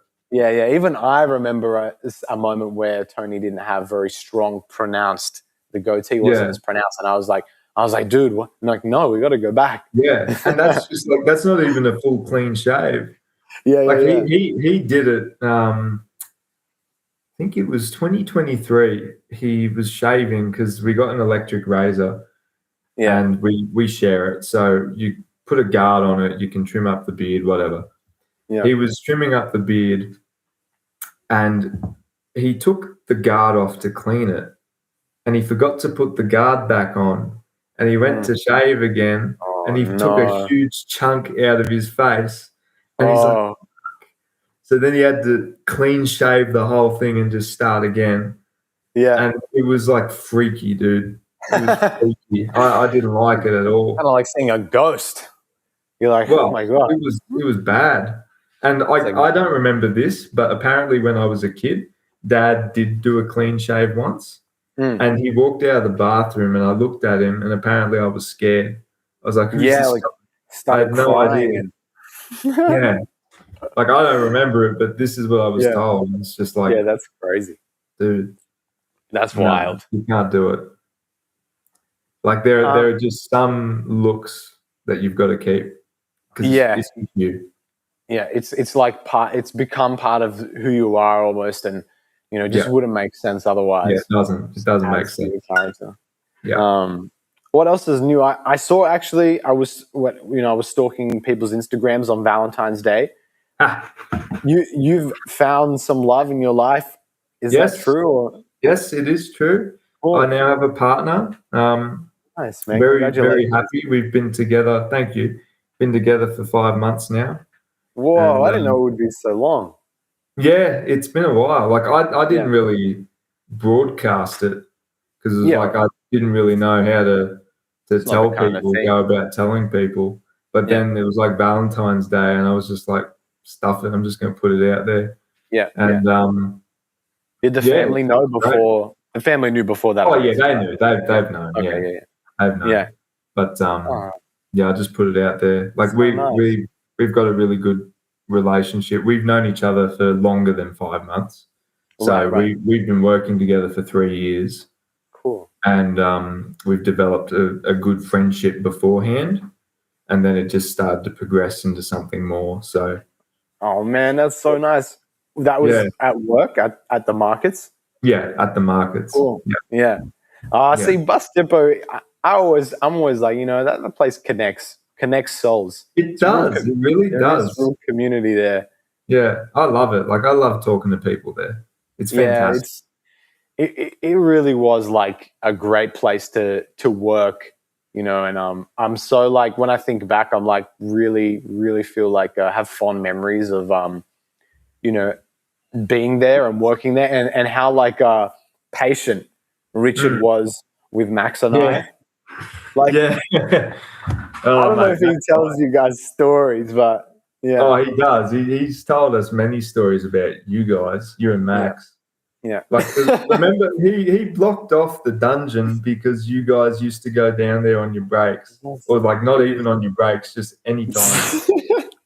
Anytime. Yeah. And he's like, okay, we need to block this shit off.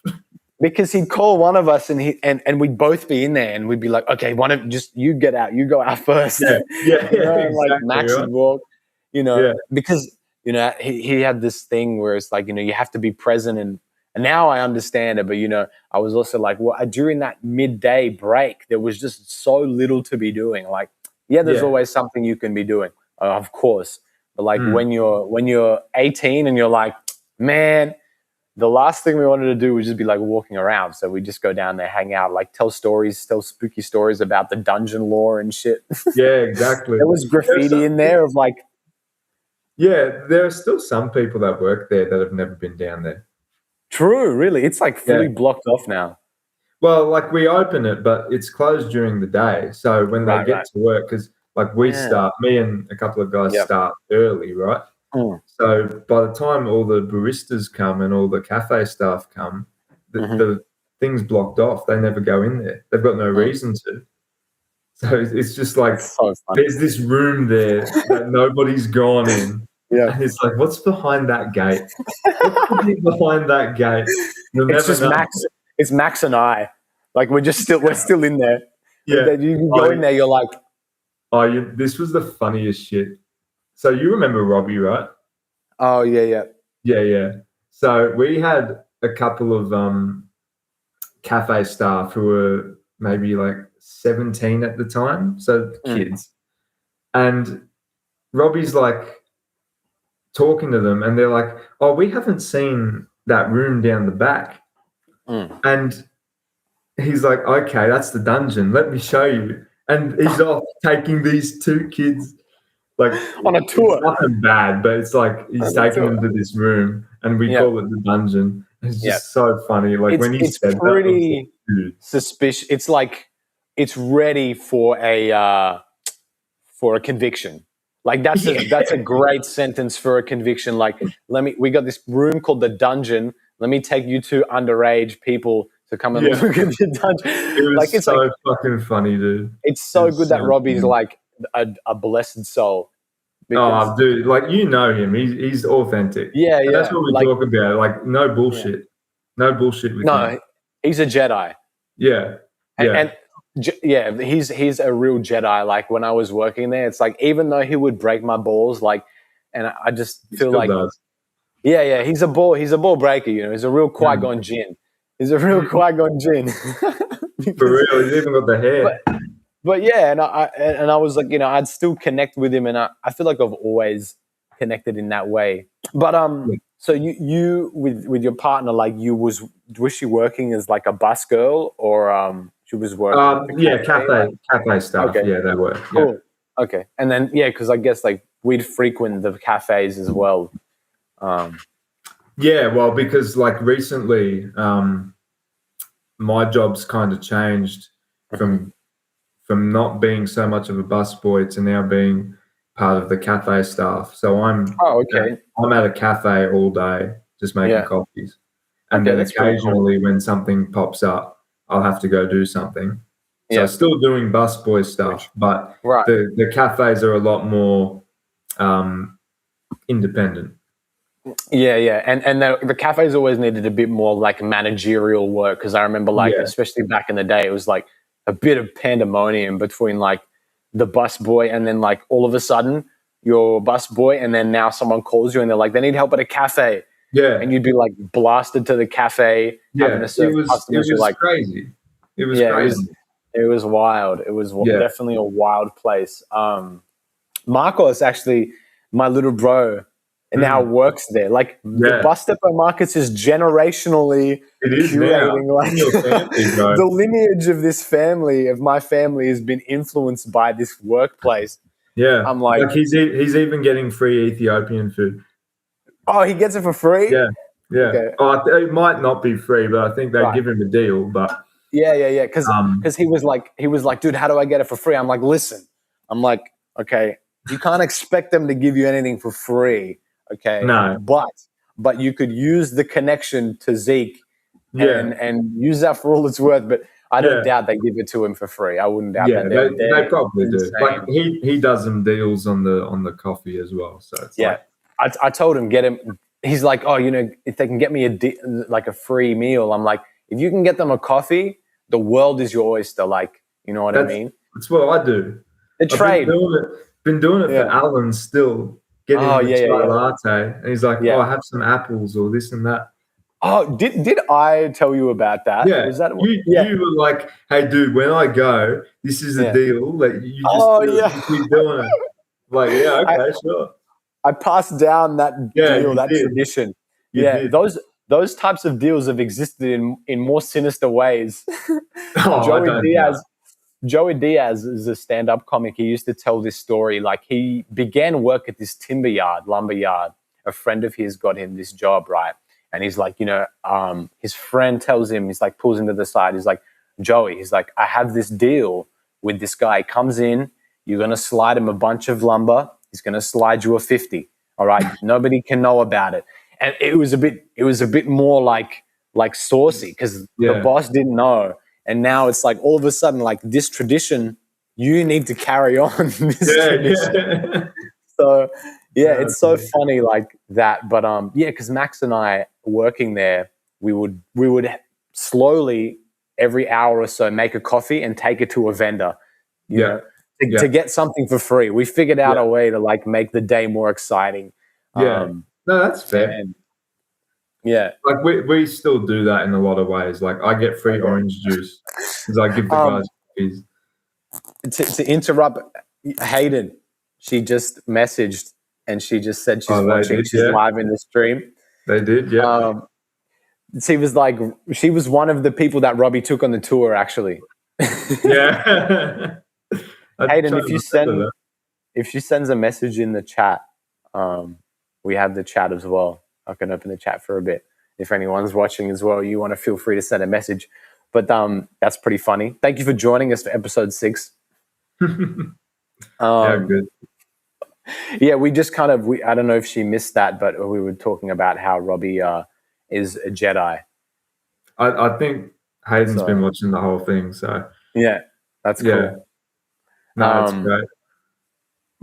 But yeah, and like I just feel that for some reason I've been thinking about this recently, but I feel like I'm going to be back at Bus Depot, whether I'm working there or like we'll have a stall. Yeah. Like, well, you've done. I don't know why. I had a stall. You had a stall briefly.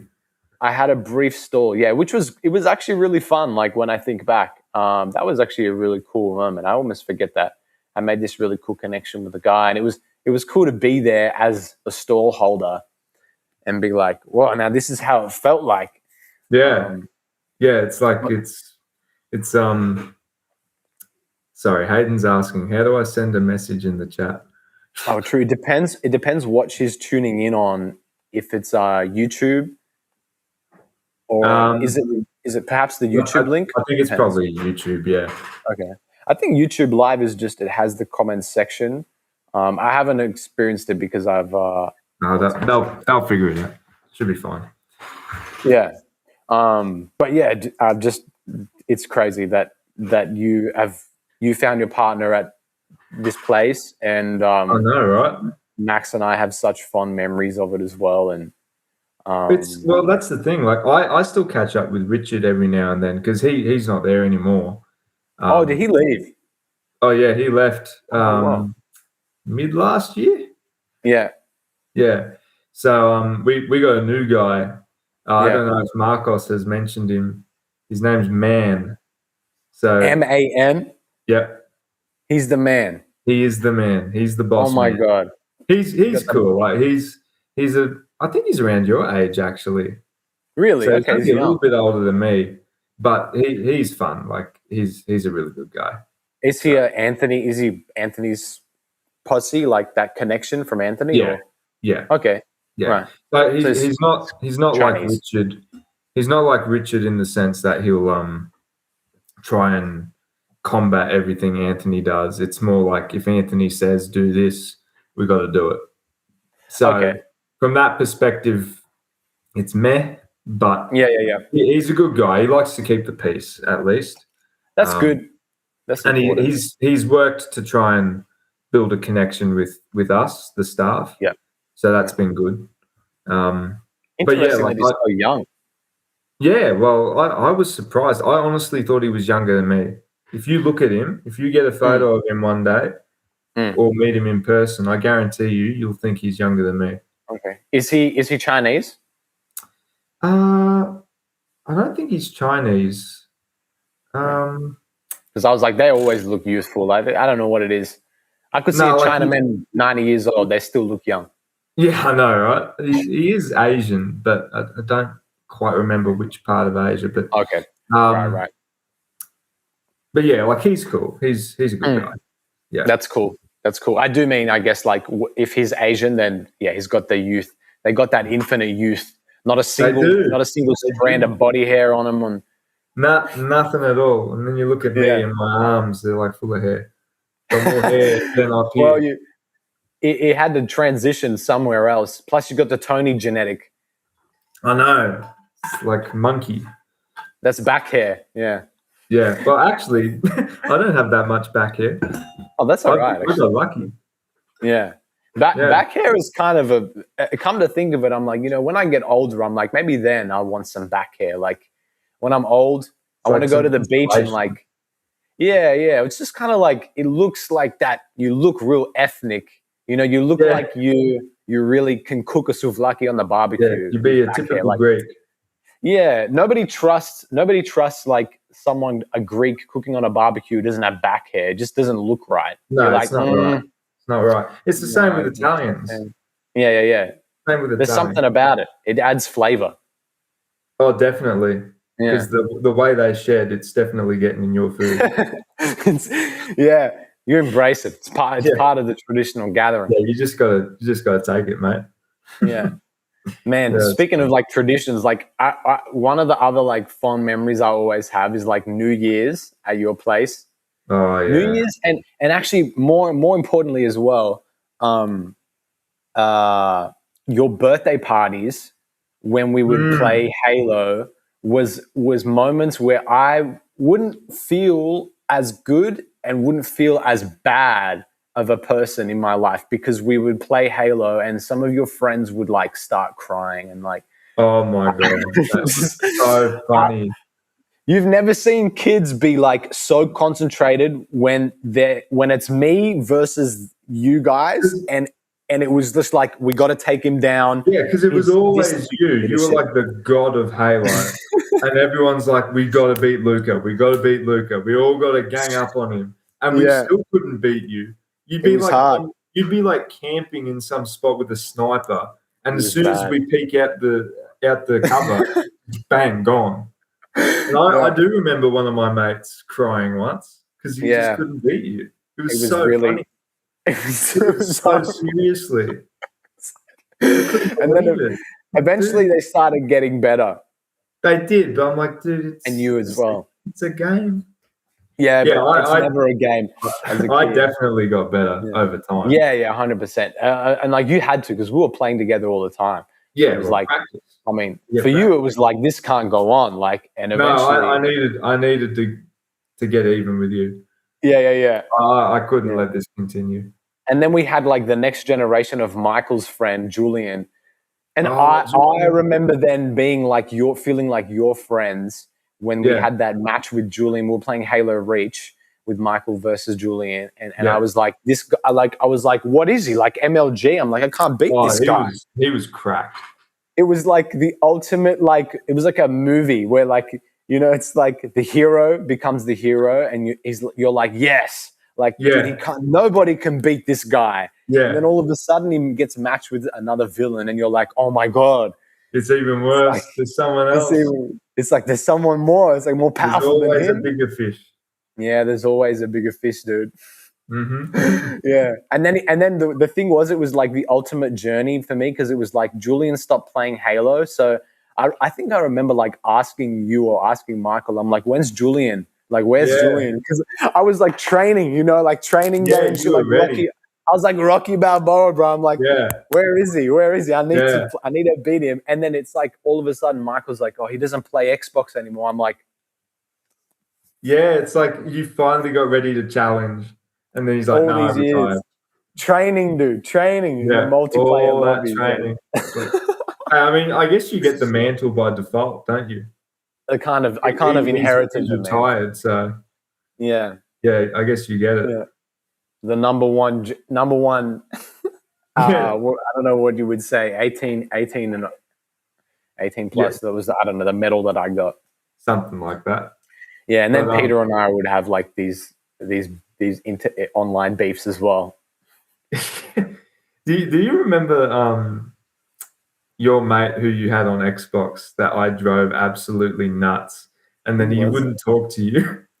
Was it Jedi Master Phrase? No, it wasn't. What was his name? Was it Danny? Dracup, dude. Yeah, Drac.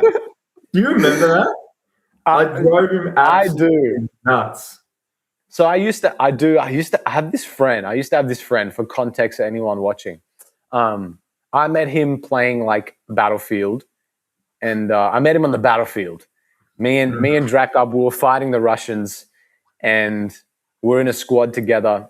And then I started playing with him like more and more, like online and that as well. And actually we grew like really close, like me and Danny. And he was like one of those like online friends you grow close to.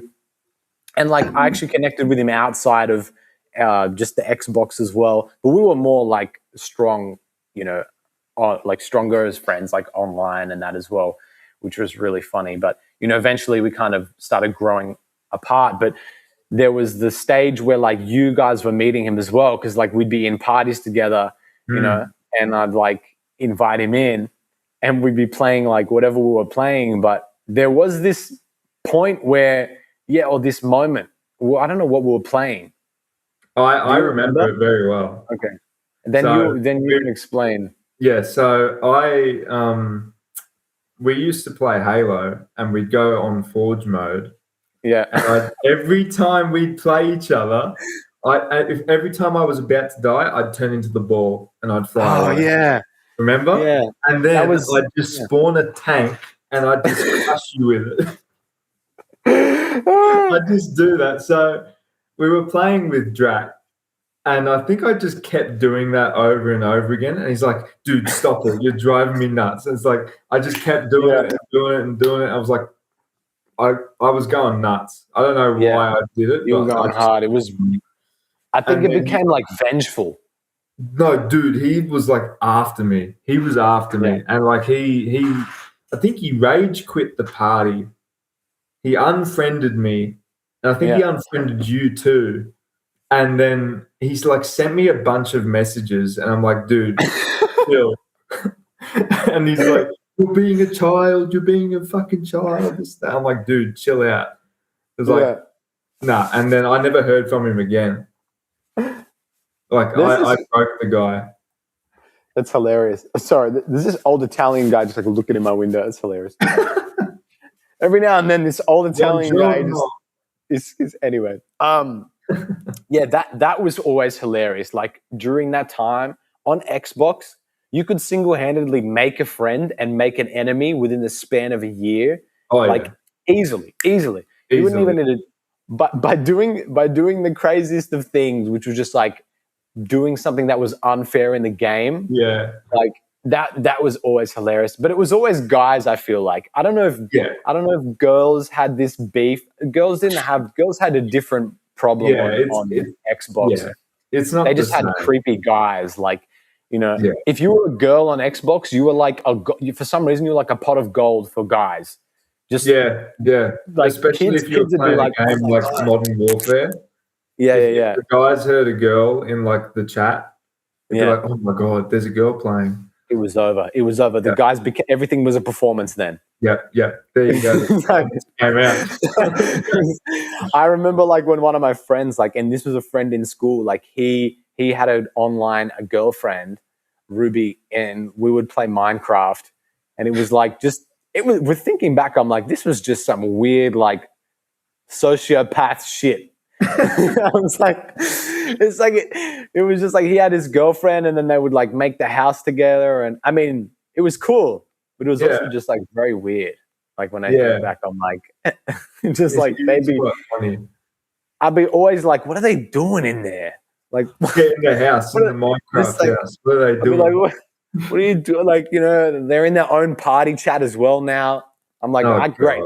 We're in the same world, but I can't even be in their party chat. No. So then you get creepy, and I remember like me and everyone else in the map in the game, we like start like going and like walking around the house, looking through the windows. Like, shit that if you did it if it was out of context, it sounds like we're just criminals. Yeah, if it wasn't in Minecraft, this is like jail time. Yeah, but. You just got to put the Minecraft context around it, and then it's okay. Yeah. It's like I swear it was in Minecraft. Yeah. I was just like looking through the windows and breaking into the house. But it's Minecraft. It's all good. It's Minecraft. If at the end of every of Jeffrey Epstein's emails he said in Minecraft, yeah, he's good. It's all golden. That's so fucked up to say, but like, oh, dude, it's like it's true. It's like it's in Minecraft. It's okay. He's like had a great time at the gathering today with Shaq, O'Neal in Minecraft. In Minecraft. Just put the new trapdoor. Stays in Minecraft. It's so fucked up.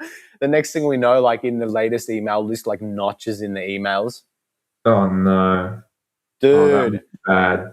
That would be so bad. That would actually be so bad. Like, because Minecraft would die, I think. Oh my God. I mean, to be honest, it wouldn't, because like Roblox got exposed for having pedophile rings in it, and it's still relevant. True. It definitely took a hit. Don't get me wrong. Like, I'm not defending it in any way. But I'm just saying, like, because it's so big now, I'm like, yeah, that's true. I don't know. That's true. I wish it would, but his account probably still exists on the servers. Yeah, probably somewhere like the Epstein killer is his name or something on Minecraft. Epstein the Ripper or something like that. The Ripper. Epstein the Ripper. Just built a new trap door for my in my lounge room in Minecraft. For my other activities. Yeah, in Minecraft. In Minecraft. Dude, crazy. Oh dear. Yeah, like it's funny you were talking about traditions. The New Year's Eve. Yeah. Remember playing Guitar Hero? Oh, that's always going to be a memory of mine. Yeah. And what was the song we kept trying to play? It was, I know Hot for the Teacher was one. Oh, yeah, Hot for Teacher. Yeah, because because I play the drums and I'm trying to play the Guitar Hero drums like a real drum, but it's not. Mm-hmm. So, like, you'd hit something like the cymbal when it's not a cymbal. I'm like, it's wigging me out, man. I remember trying to get my dad to play Guitar Hero doing the drums, and he couldn't do it because he's like, it's a different. Yeah, it's not the same, but it was just funny. It's like a different thing, but it's hilarious, right? You take a drummer and you're like, okay, play the drums. Oh, you can't do it. Not playing the drums.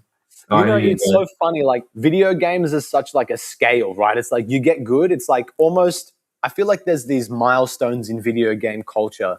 And there's, obviously it starts with like RuneScape, and there's older ones. Like the old ET game was a game that was really hard. And it was like, if you could beat this old 8-bit ET game, you were a god. But then in that same era, you had the Pac-Man gods. And then the next era, you had that. You had the Halo sort of eras where it's like Call of Duty on Veteran, Halo on Legendary. Yeah. And then Guitar Hero on Extreme was like a whole thing. Yeah. It was like these. Look at this shit. This is like, this is a whole nother level of like practice. Yeah, but you had to. Like, you'd have to go section by section, practice it, and then be ready. And it's like you make one little mistake and the whole thing's ruined. To keep to keep the score is like and like when the song is like 4 or 5 minutes, like you got to be perfect for that amount of time. It's, if anyone hasn't heard it, it's crazy. It's crazy. Yeah. But it's such a funny thing with like video game culture where it's like you have the milestones. And like the rumors. In Halo 2 on Legendary, it took me months to do because I'd just get so angry I'd need to take a break after I finished a level. Yeah. And I remember going to school talking to my mate Ethan about it. And I'm like, dude, I've been stuck on this level for so long and I finally did it, but I'm not playing Xbox for the next 2 months because I just couldn't do it. I remember it was so funny. And they were like achievements that you would boast at in school, and like it would become this thing. Yeah. Yeah. But like, bloody hell, I don't think half the people I talked to knew what I was talking about. But I'm just nowadays, like, hey, I beat Halo 2. I would respect someone in real life if they told me they beat Halo 2 on Legendary. And like I'd probably be like, you know what, like you're actually like an outstanding human being. Because here's a list. On the top of the list is the Lasso. Master Chief Collection. That's the whole game. Jesus. So if anyone that's not aware, like in Halo, in this particular video game, like Lasso was like literally all skulls on is the name of this challenge. And the idea is that like with all the skulls on, it makes the game like infinitely 1,000 times harder. And then already and it's on the hardest difficulty. And like it removes everything. So it removes the radar, it removes your ammo, and it enhances the enemy. It like removes the pointer. That's like known as one of the hardest actual challenges here, according to Google Analytics. And I think there was a thing where if you were playing solo and you died, you'd restart the level. Back to the start of the mission. The second, which I haven't heard of, is the lowest of the low, which is from this game called Crypta the Necro Dancer, which you've got to beat the entire game with every character back to back, not a single death. Jesus. Super Meat Boy was this like really annoying game where it was like one of those die and then repeat to try and complete the mission. The Cotton Alley levels, this particular level, 7 Day Survivor. Oh, this was from a game called Dead Rising. Okay, yeah, Dead Rising was hard because it was a game that was on like it had a time limit. I remember like being so stressed playing this game because I was like, I need to complete the game under like a time limit. As a kid, like any game with a time limit was like a fucking, you'd give me like a full anxiety attack. I'd get sweaty. I couldn't deal with it. I'd be like, holy shit, like I'm going to die. Well, it's like, you remember doing some of the raids in Destiny? Yeah, that was cool. Have, like, time limits on things. Yeah, and it's like, I was a bit older at that point. You got to do this, you got to do that. Everything's got to be coordinated. Yeah. It's like, you don't do it in time, you die. Yeah. Thankfully, I was a bit older at that time, and I was a bit more like capable of overcoming video game adversity. So it wasn't as stressful, but there were definitely moments, where I have shed. To say that I haven't shed a tear over a video game would be a complete lie. I would be lying out of my teeth. We all have. I think the first tear that I ever shed was that fucking mission from the level in Lego Star Wars where you got the pod racing. Oh, yeah. Oh, that is like universally known as one of the hardest missions in the Lego game. And you've got this timer that comes up, and that it's in like little yellow text, that it's not directly above too far high. It's like in this weird zone. So it's from like it's graphic, like really obscure. Yeah, if I apply like graphic design understandings, it's like in this zone of the screen where like you can't help but feel uncomfortable about it. Because if it's too high, you're like, oh, it's chill. But here it is here. But if it's too low, then it's kind of in the way. But it's in this weird place, right, in the screen where it's making you feel uncomfortable, and it's in these big letters, and it's counting down these digits. It's so good, like the game design, like to create this feeling of anxiety, you know. And when you're a kid, it's great. Oh my God! As a kid, I was like, I'm actually gonna die. Yeah. Like, and the thing was, you cry about. You would cry. It definitely broke kids. It was definitely a gauntlet you would run as a kid. And the worst thing was, when you failed, it didn't say fail. It just reset. You just go back to the start. It was horrifying. Yeah, but it's like you don't even get a break. It just takes you straight back in. It's like you gotta do it again. Yeah, and it's like getting punched in the face, but like you don't even like have the time to kind of react before you're back again. Yeah, pretty much. And it's such a legendary like a moment in a lot of kids' lives. I feel like that's a fond memory for a lot of people, and I love that. But I mean, Modern Warfare 2, I would play Call of Duty Modern Warfare 2, and with the big kids. And I remember being a little kid and feeling like, oh, I'm playing with the big kids. And they just like destroy me. And I get on the mic and be like, "Fuck you!"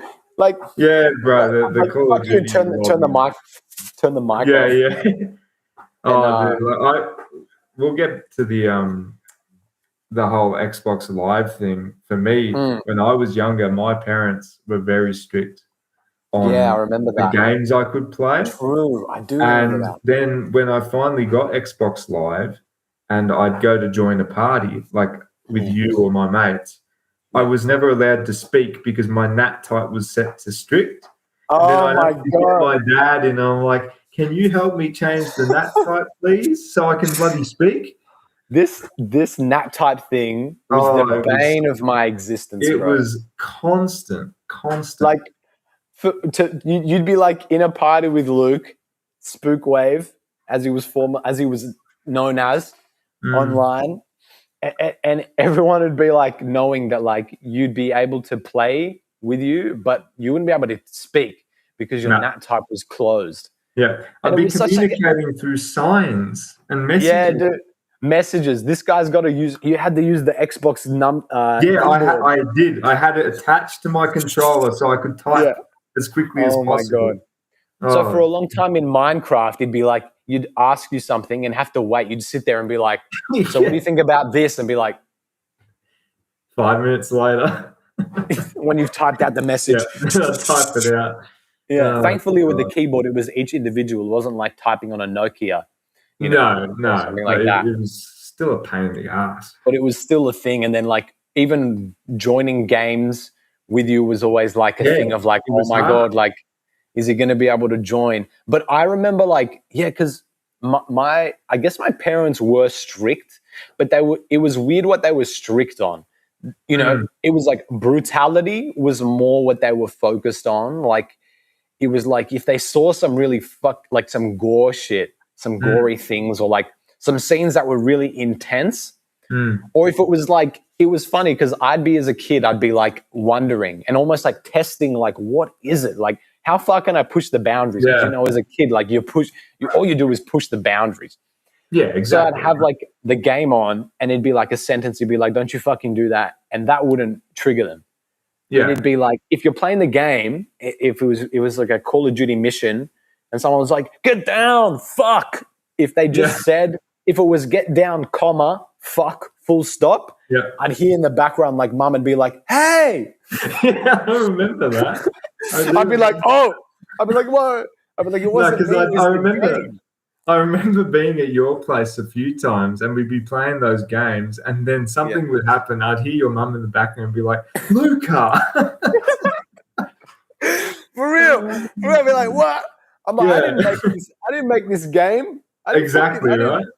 But I remember speaking to my dad about this because I always said, how come I'm allowed to play Call of Duty and Halo at Luca's place, but never at my place? And he's like, I can't control what they do in that house, but this is my house and these are my rules, so you do what I say. I'm like, okay. Full wog. Yeah, full on. It's like, this is my house. You do what I say. This is my rule. But I'm sure, like, he didn't like and he didn't appreciate the fact that you could come to my house and break his rule. No, probably not. You know, but, like, again, what's he going to do? Yeah. He doesn't was that, control it. So he just kind of had to accept, like, everything outside of his domain he can't control, but everything in his house is like that's his rules. And that's a lot of people felt that if you when you got to like Luca's house, it was a bit like the Wild West. Like, a little bit. Yeah. Shit, the saloon doors could open up. There could be a fight between mum or dad, a break out at any minute. Yeah. Like and you could be like, I could have friends over and there'd be like a bit of an argument. And we'd be just in the lounge room, like, like, okay, we're playing Xbox. Meanwhile, in the meantime, there's like a domestic in the background, and you're just like, like, oh, okay, we're just like next mission, cool. Yeah, but it was a bit like the Wild West, my place, and I remember having neighbors that they'd come and we'd be playing Call of Duty, and I got like blacklisted by our neighbors from across the road because they found out that we were playing Call of Duty Modern Warfare 2 and they didn't agree with Call of Duty. Didn't agree with their kids playing Call of Duty. So they were like, blacklisted me. And then I couldn't even go over to their house anymore. Oh, God. I was like, I was banned, bro. I got the ban. So I was like, fuck them. Fuck them. Yeah. Dude, that sucks. Yeah. There used to be a cool tribe on like in my street. I'm like, kids now, playing on the street, like every now and then it's cool. I get the reflection of that because I'm walking in the streets here and I see like some kids that they're out, they're doing their thing, but very few. Like it's like that they're super young, like not at the same age that we were, you know, still being outside and like neighbors, you know, like waving to us as we're like shooting each other with Nerf guns and shit. Yeah. Oh, dude, like I remember being like, even when I was 16 and my mum's like, you can't go outside by yourself, you can't go for that walk. I'm like, why? I'm 16. She's like, no, it's not safe. It's just like she always had this fear about me being outside, whereas dad's like, just go, get out. At least with that it was cool. Yeah. Did you ever have that moment as a kid where like you got into an argument with your parents and then you started packing your things and being like, I'm out of here? Yeah. Did you do that? I remember doing that. I remember like having a box. I had like a box with like a teddy bear on it, and I started like one night. I was like, man, I'm out of here.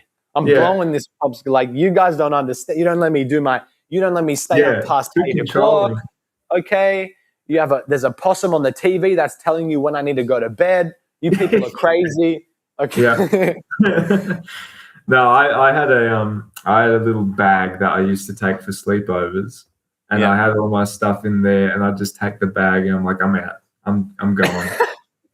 You like walk out the front door. You're like, I'm out of here. I don't know where I'm going. Yeah, and then like you'd walk out the front door. You'd stay out for like 5 minutes, and then they wouldn't come after you. So then you'd like crawl back, and it's like, oh, did you? You actually went? Because I never actually got to the point where I like. Maybe one time I walked down the street, and then I was like, you actually went outside. The closest I did was like walk down the stairs.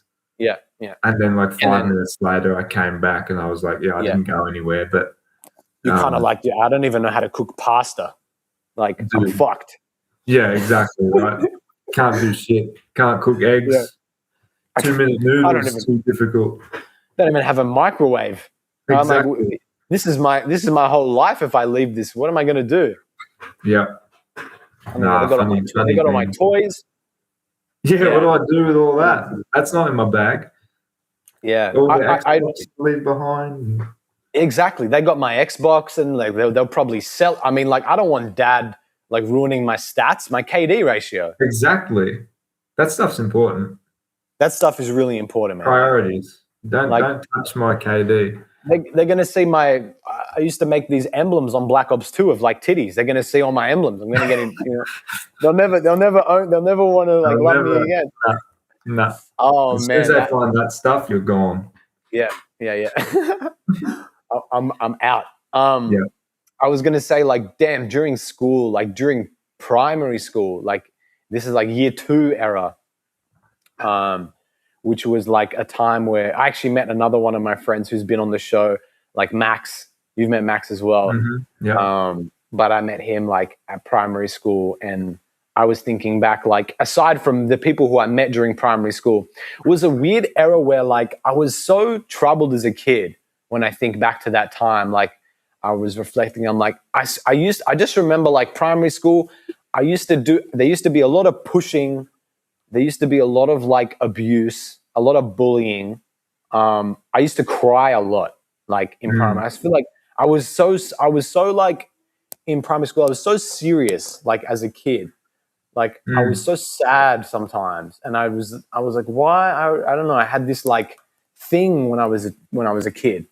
You know, like I remember like part of it was because at some point I realized that like if I cried, like girls would kind of like me, you know. I was like, so then I was like, oh, that was real. That's real. I was like, you know, I would actually be genuinely sad and like was very emotional as a kid as well. But I'd also be like, at some point I realized like, and I remember this during this one day in class where there was this guy called Josh, and he used to like, he was just like he was actually probably a cool guy. And he used to just say funny things though. And one day he just like, he insulted me because I was like Greek or something like that. He called me Turkish, and I shed a tear, started crying. And I was like, what are you talking about, man? I'm like, you don't even know the trauma. I'm sorry, that's so funny though. It's hilarious, bro. It's hilarious. It's so stupid. But I remember like walking out of the class and like making a bit of a scene. Like it was like, I felt like George. I was like a George. Yeah. I'm like, what are you talking about? Walked out of the classroom. I'm not Turkish. Like, don't you know how much trauma? And then I walked out, and I remember like a couple of the girls came out. And then I was like, I was still kind of sad, but at the same time, I'm like, why are the girls out here? And I was like, I'm like, can't you see that I'm sad? Why are you out here?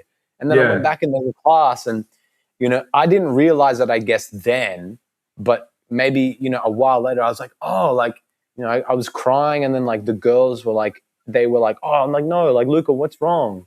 And I was like, oh, like, so I don't know if I would then force it, but it definitely made me feel more comfortable at least to cry, because I'm like, well, if I cry, it's like, you know, there's people that are coming in, they're like, you know, they're wondering what's wrong, and like I can speak to them about like how I feel.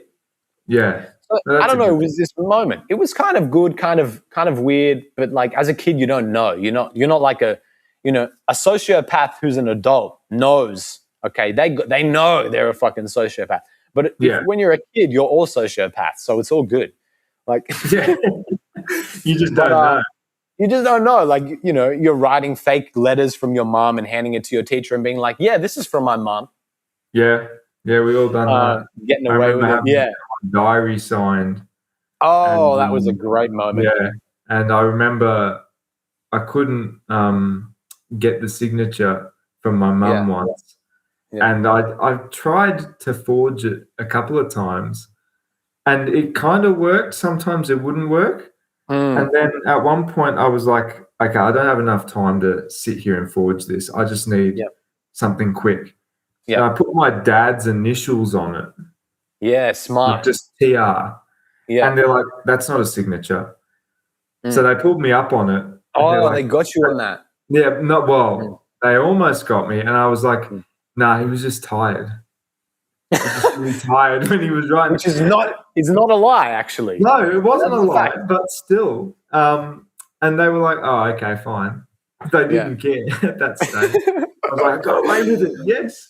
Yeah, if you were a kid and you had confidence, you could get away with murder. Oh, yeah. You just had to say it like you believe it 100%. Yeah. You were like, oh, yeah, this is why, you know. Yeah. I remember, actually, I do remember, confronting some of the bullies in primary school, and it was always such, a moment, everyone in the playground is like, I swear I remember, there'd be a circle that would form around you, and, kids would, start chanting, do it, do it. Yeah, do it. As you kind of confront the schoolyard bully, and it was it was such a moment almost of heroism, where you'd see this kid stand up against this other kid in the schoolyard who everybody was like, yeah, he picks on people like Scott. Everybody knows Scott, you don't mess with him, you know, because he'll steal your fucking your cupcakes at recess. Steal your lunch money, bro. Yeah. Luckily enough, I never got lunch money in the first place. No, well, that's it. If you didn't have But remember when I swear back in $1 would buy you lunch. Yeah, it would. Dude, for sure. I swear. And I was like, I remember $2 and you get a full-on lunch order. Yeah. And then I think back and I'm like, I remember begging for $2. Yeah. For lunch. And I was like, what's $2 going to get you now? Nothing. Or $2 now isn't going to get you anything. I don't know. Exactly. Nowadays, I don't know what they got in the lunchroom now, but it's probably gourmet, to be honest, because I think food standards have gone up, but also it's nowadays a kid's got to come with a whole check. You got to give. Yeah, I know. It's so expensive now. It's ridiculous. Yeah, I don't know what canteens. And I don't actually think you get that much, for the price. To be honest, you're I remember getting lunch orders that had full-on sausage sandwich. Yeah. Then I'd have a little tub of yogurt, a tiny thing. It was a package. Yeah, it was a full package, and what else did I get? I used to get something else, like a voucher or something. Yeah. And that would cost maybe $10. Yeah. Right? Yeah. These days, I think you'd get the sausage sandwich for $10. Probably, yeah. And they'd be like, do you want optional extras with that? Because it's $2 exactly. Exactly. Yeah. It's ridiculous. It's crazy. It's actually, we got to go back to that. Wild. I remember the lunch order basket. Yeah. We used to collect lunch orders in the basket. There was a full thing. There was a scheme with that. I didn't realize, but kids that were doing the lunch order basket, they would organize and orchestrate stealing other people's lunch orders, renaming the lunch orders. I didn't even know this was going on in the whole lunch order scene, I guess, because, I was sandwich guy, but, later I realized that there was a whole underground lunch order scheme going on. Hey, I'll be honest with you. I used to trade things in my lunch orders. Oh. Yeah, you'd get stuff. Yeah. On the playground, you'd get little bits of money or whatever. You just trade it. The hustle. That was a real hustle. Yeah, it was for sure. There was a playground economy. I remember that. Toys were that was gold. If you were trading a toy, dude, fucking. We traded cards, Lego figures, everything. I remember sitting at a bench in primary school, and there'd be these guys all from different years, older, younger, and they'd all come to the table with the minifigures they had. That they were willing to give up for a different minifigure. And it was oh, I've got this guy, you've got that guy, let's trade. Or I'd give you 2 minifigures for that guy. Yeah. It was just, that's how it was. I was trying to find this famous painting. You know that painting that's in the cafe in Dennis's? Oh yes, the Boba Fett one. Oh, not the Boba one. The one where it's like at the bar. It's a picture. It's the oh painting. Yeah. There's a bar. There's a painting by that famous painter, and they're all sitting at the bar. But that's what that was the equivalent of. A bunch of kids sitting around a table. And for some reason, I'm picturing them wearing suits, little ties. We did have little ties. We did. We actually I trade you this Boba Fett for this Jawa, see? Well, that's pretty much what it was. It was like it was a Catholic school, and we had uniforms. So we had these little ties, but they weren't ties that you'd actually like do up yourself. They had like these little bands that they sat on. Oh, so you guys had the fake ones. Yeah, you just put it over your neck, under the collar. Yeah. And you're good. You're good to go. You got a whole mafioso, whole group there. You got a little Joe Pesci guy in the group.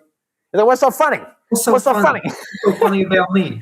You find me humorous? Do I humor you? Make you laugh.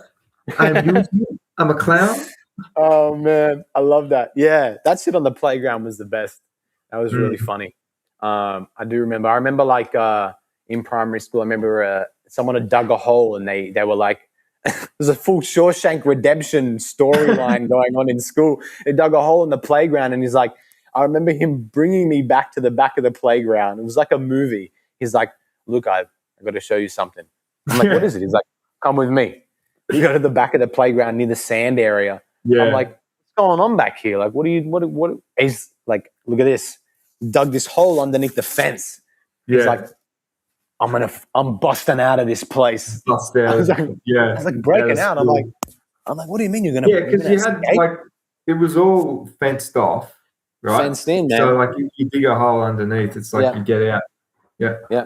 He's like, I'm busting out, bro. I'm never coming back. I'm gonna escape. I'm Jamaica. I've got the tickets. And then you'll be back the next day because your parents. For real, Oh, it's hilarious. It's like as a kid, you're like, I'm gonna escape. You're like, you're gonna escape where? It's like, where are you gonna go? Funniest thing. What are you gonna do? You're gonna get a detention. You're gonna end up right back here where I am. Next thing I know, he's out. He's on the other side of the fence. I'm like, good on you. I'm staying right here. Yeah. I know what's coming your way. Yeah. He escapes, he leaves, and then the teacher comes. She's like, what's this hole doing here? I'm like, I don't know nothing about this hole. He's like, bullshit. You dug this hole. Get a detention. Yeah, no, it's your fault. I lost at the end. It's your fault. We are at Eddie's. So detention at my primary school was like nothing compared to the detentions at Eddie's. I remember like St. Edmund's, like you'd have to sit in class. And then my fucking worst enemy in life was the times tables. Like, and we would have to do, I remember like the first detention, I was like, yeah, whatever, detention. I've been here before. I sit down at the table. It's lunchtime. I'm like, whatever, we get to eat lunch. I'm eating my lunch. And then he's like, okay, now slides this piece of paper onto our desks. And the worst thing was that the kids are handing it out. The kid slides the piece of paper on the desk. And I'm like, whatever, man. Look at the piece of paper. And I'm like, like all of my soul leaves the body. It's a whole times tables list. And he's like, and at the end, you got to show me. Yeah. And he had this punishment system where it's like, if you got something wrong, you had to like stay behind longer. Like if you finished it, if you completed the times tables 1 to 12, you could go. But because I was so fucking bad and if you completed it first time, you know, no incorrections, you were out. You were free. You were a free man. Yeah. But I was so bad at times tables, dude. I couldn't ever complete it in the time. So I was like, fuck it. I'm just going to stay all of lunch. I don't give a shit. I'm going to stay here, eat my lunch. Yeah. I'll fucking do the 1 to 12 times tables. But yeah, I remember like that detention really, I was like, this is the real deal. This is like isolation.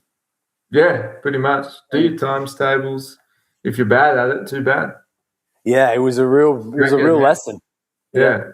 Then we had the Tuesday detentions at school, which was, I only got that once actually, one time, because I shot a friend. I shot someone who I thought was a friend. Fuck you, Kieran. I shot him with a potato gun. I remember we were in the same place that I met Peter first. We were in the quadrangle, and I don't know how this friend also had a potato, but like brings a potato to school. But you know, I stuck the potato gun in the thing, and I like pointed it across the way, and I was like, pew, shot him, boom, I hit him right in the head. This potato pellets, and he's like, what the? Looks around and shit, and then I thought nothing of it. Like I was like, oh, it's cool, whatever. Like it's just nobody, no harm, no foul. Yeah, it's whatever. Like boom, like and that lesson after lunch, some student comes into the class. Is like, Mr. Richardson wants to see Luca. And I was like, what the fuck? Like, I didn't do nothing. Yeah. I go to his office, and like I remember like sitting in the office, and I just got the biggest blast, man. We got put on blast. It was crazy. Damn. Yeah. He started yelling. I was like, he was losing his shit. I was like, whoa. I'm like, is he like, did he die? I'm like, I think he died. Like I shot him with a potato gun and he died. You shot him in the head with a potato. For real, that makes sense. You shoot someone in the head. I killed him, bro. It's a murder. Yeah, exactly. No wonder you deserved it. Yeah, I did. And if the worst I got was a Tuesday, damn, I remember it really went down. Because that was the Tuesday. I remember like vacuuming the school and shit. I was like, this isn't so bad. I'm like doing community service. Yeah, well, pretty much. For murder, I mean, for murder, that's all right. I think you got let off easy. That beats life imprisonment. Yeah, absolutely. If I just had to do community service around the school to avoid life imprisonment for shooting someone with a potato. Not a bad trade-off. It's pretty good. It reminds me of a video I've got on my phone. Do you remember the video you had with your relief teacher when he's screaming at that guy in the class? Legendary video. Yeah. Will you go outside? Can I play that? Yeah, play it. You got to show the people. All right. Ask you to log on to your canvas, log on to relief work. Will you go outside? Yes, you! Oh, yes, very clever. Go! Now! I love that. The kid in the background. I love like, oh my God.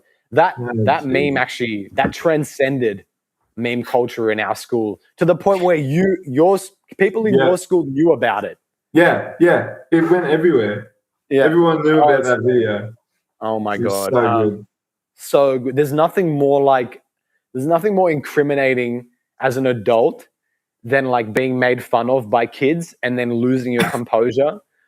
Like I can't imagine what was going on in Birrell, the Super Squirrel's life at that time. Like you got to be troubled as an adult to go off on children, for them to break you. Like, your wife, his wife probably left him. Like, who knows? Bro, like, I mean, something traumatizing probably happened, and now he's in class. It's like he's looking at this kid. He's like, son of a bitch. He's like, if he says one more thing, will you go outside? Yes, you. And then, very clever. Go now. Yeah. There was a few, I think back and I'm like, some real kind of hilarious situations, like just so funny.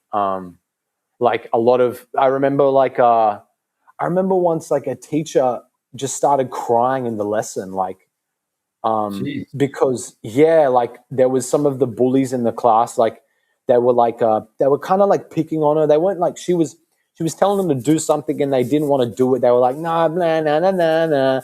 And she like kind of sat at the desk and started crying. And I was like looking around the room and I'm like, a moment of consciousness as a kid. I'm like, this is really fucked up. Like, I'm like, that's rough. This is like an atrocity of like humanity. I'm like thinking at that time, I'm like, this is horrible. And she stayed as well. But there was other times where like apparently we heard a story about a teacher who started crying and she ran out of the class, Indeed. You have any stories like that from Marist? Nah, nothing like that. Your year you had a good year because we did have a good year. Like we had some idiots in our year as well, but nothing that like made people cry. Yeah, maybe our teachers were just built different because they'd go back and forth with us. Like if we gave them shit, they'd give us shit. Oh yeah, Great. was fantastic. Yeah. Only now do I hear the stories where Marcos says like, yeah, one of his English teachers will actually call someone out, like sit at the desk and be like, shut up, James. Just shut up. Like, and I was like, wait, he really says that? Marcos is like, yeah, he just sits there. He's like, tells him to shut up. He's like, he called out one of the kids and said it's cringe. I was like, what? He's like, yeah, he was talking to one of the kids. He's like, I wouldn't say that if I was you. It's cringe. Imagine a teacher accuse you of being that's an insta-kill. Yeah. Your aura's gone. Your aura as a kid. Shit, bro. You're going to be known as James the Cringe. Yeah, your rep is finished. Yeah. Yeah. I remember like rumors as well at some point, like, you know, as you got to an age as a kid where it's like the female teachers started becoming more like sexualized. I don't know, but like I was like, okay, like why is my history teacher like really hot? I'm like, what? Like I'm like, this is not right. I'm like, something's going on. Like, what are the teachers doing?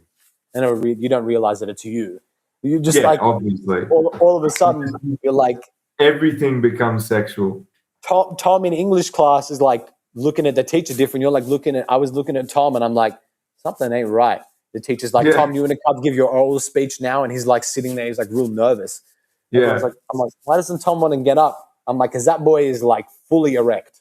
Yeah, he do not want to get out behind that desk. But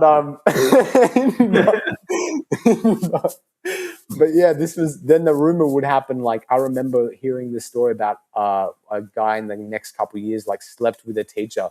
Yeah, there was always rumors. Yeah, right. It was like you were like, what? He instantly became like God. Yeah, godlike. Yeah. That was a way. Oh my God. Yeah. You guys had that at your school as well. Yeah, we did. That's such a hilarious thing. Like I remember like sitting in class and wondering like, could I be the lucky kid? Like, could it be me? Yeah, could it be me? I was like, damn, like what's it gonna take? Like how many detentions staying behind class do I need? Yeah. Because that was always the way to be the bad boy, you know? Yeah, I was like, well, I mean, I guess I've never thought about being the bad boy in that way. But I was always like, I wonder, like, you know, what would it take? Yeah.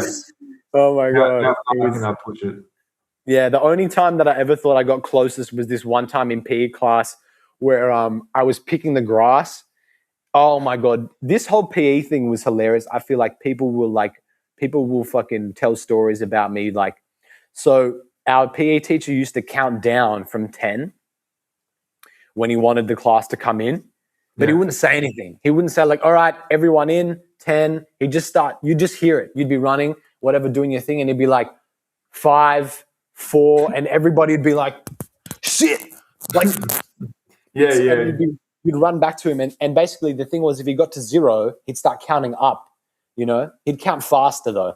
And the amount that he'd count up is the amount of push-ups you would need to do. Oh, that's fun. And now I was a fucked up kid, and he'd start counting down. Everyone would run. I'd be there like slowly. Slow. Because I realized that like I could become the bane of everyone's existence if I started running slow, and he'd start counting up, you know? Yeah. So he'd actually start counting up. Everyone would be sitting down looking at me. They'd be like, Luca, what the I'd be like, slow-mo. Yeah. Or pretend to fall over and shit. Yeah. This was, I think now I'm like, this was just fucking like so mean what I'd do. Yeah, it's bad. And then he'd be like, everybody doing push-ups right now. He'd be like at 15 or something like that. You know, so he'd be like, have to do the push-ups. Yeah. Now, what he started doing, which was really funny, is eventually counting up. And then he'd be like, okay, Luca, you got 15 push-ups. Yeah. And then the whole class would be sitting watching me do push-ups. and for some reason, like as a kid, like I thought I was like, yeah, fuck it. Like this was when I was like being this whole, like this performative thing. This is what I was talking about. Because I'd be like, I'll do these fucking push-ups now. I'm like, this is what I want anyway. Yeah. And like, I wanted to do exercise for some reason so bad that I would do this and actually be like, yes, like, happy. Like I'll be like, give it to me. Like, Yeah. You know, Give me the push-ups. It was kind of like I don't know if it was a punishment thing as well. Like I was like attracted to that kind of punishment. But I'd be doing the push-ups. And anyway, to get back on track, like this one day I was picking the grass and Mr. Cedric's like, "Luke, are you a goat?" And I was like, yeah. And he was like, "Do you bar like a goat? Bar like a goat," which is kind of fucked up. But anyway, he's like, "Go to class and get changed." And I was like, damn, what? I'm like, so I remember going back to class and I'm like, yeah, whatever. Like I get in class and Miss James was in class. And I was like, I was like, oh, I'm like, you're going to, you know, she's like, "What are you doing here?" I'm like, I got to get changed. She's like, "Oh, okay." And I was like, you're going to go? She just sat at her desk. And anyway, I'm like getting changed. I'm like, and because the thing was, it would have been fine if my desk was anywhere else other than right in front of the teacher's desk. Oh, God. Because I would always get moved to the front in class, you know, because it's like, "Luca, you can't stop talking to everybody. Like, what's wrong with you? You just won't shut up. You sit at the front." So I remember like sitting down on the ground, like getting under my desk to get changed. Trying to get changed. Because I was like, I'm not going to get changed like right in front of her. I was like, "This is fucking weird. She might touch my nipples or something. I don't know." Yeah. Yeah, that was like this funny moment in class where I'm just like with Miss James, just me and Miss James. I'm getting changed in front of Miss James. Wow. And it wasn't. I don't want to. Not anything against Miss James. She never at one point like did anything sexual. But you know, just point that out. I think I, as a kid, was attracted to Miss James because she was like the female teacher, and I was like, it felt really funny and awkward. So I like got under my desk to get changed. Got back to the class actually, PE, and he's like, "Great, now go and get changed back in your PE uniform." What? So that's what I'm saying. I was like, dude, I was flabbergasted. He had me. Dude, after that, I took him more serious. I was like, "All right, Mr. Cedric, like you got my respect." You know, I started running back instead of the countdown thing, and but it was really funny because we kind of had a connection after that. He's like, "You know what, Luca, you can do the push-ups anyway if you want." No, fair enough. We're like, sweet, bro. Yeah, that's great. That's great. There's the mutual respect that comes when somebody can like stand their ground and not be played with. It's good. My G, it's been a beautiful time talking with you. We're going to definitely do this again. Yes, please. It was brilliant. And, is there anything you kind of want to touch on, like for anyone listening, or even for yourself? Like, what do you kind of? Trying to think of a piece of wisdom to leave behind. I would say what we've spoken about as well. Yeah, I've just loved the whole chat, like talking about the performance and being authentic. Different stages of our lives as well. I feel like the moment thing. Yeah, the moments. It was great for me to kind of talk about the moment thing because I haven't had a chance to like kind of conversate with anyone else about it, and you really helped like bring about your own perspective about it as well, you know. And so but I think like, you know, this was a moment, and like the practice of what I'm trying to do more often now is just really enjoy and like feel more fulfilled in the moment. And I'm glad that like, you know, we got the chance, you know, this of many more to come as well when I'm back in Australia as well. Yeah, it'll be fantastic. To like just spend a moment with people, with someone, you know? Yeah. Well, dude, like it's been almost 3 hours of just us talking. Yeah. And I feel like it's only been like the amount of minutes it's been. In 3 hours. Yeah. Doesn't feel like it. So it's great. It's good to find people you can riff with is important, you know? And you'd be surprised, you know, the amount of people that like, if you kind of are open, how many people actually will engage with you in, you know, meaningful conversations in a moment.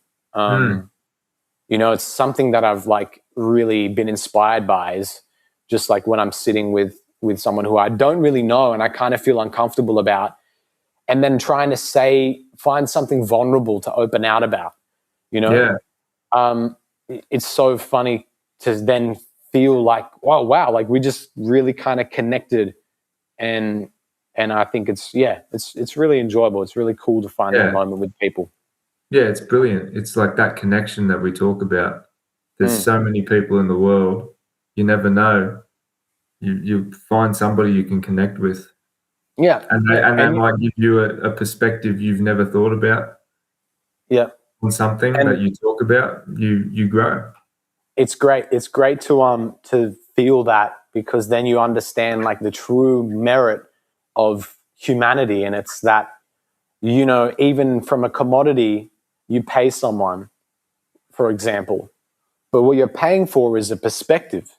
Like that's the middle, but then the achievement is that perspective that you're kind of, and that can be listened to and acquired in any medium of life, you know, and finding someone that you connect with is a perspective that you're allowing yourself to kind of be influenced by as well. So I'm so glad that you found that as well in a partner, man, because, you know, it's nice to share an emotional weight of this, you know, because life is not easy as well.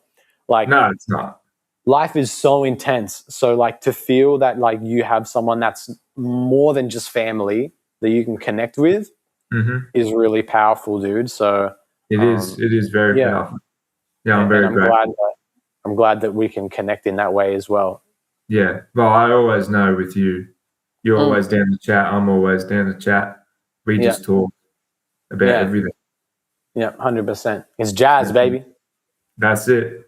Speaking of, I'm going to I'll play us out with a little bit of jazz, a little bit of this boom bap from Threatnique here.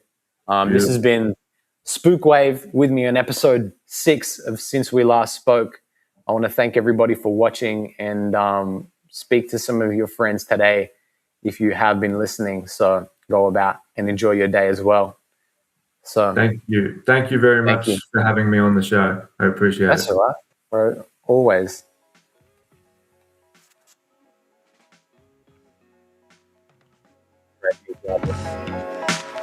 Beautiful. My G, I'll speak to you soon, man. Yes, we will. We'll be in touch. Thank you as well. Thank you, Hayden, as well, for listening. Send a message. Appreciate that. Thank you, everybody, for listening. This has been me, your host, Zeke the Kid, and Spookwave, episode 6 of Since We Last Spoke. Remember, do not feed the monkeys, and stay true to who you are. Stay true to you as a person, and just enjoy the moment. We're live every Sunday, just like Seinfeld. I'll see you in the next one. Peace, Luke. See you, man. See you, man. Bye-bye.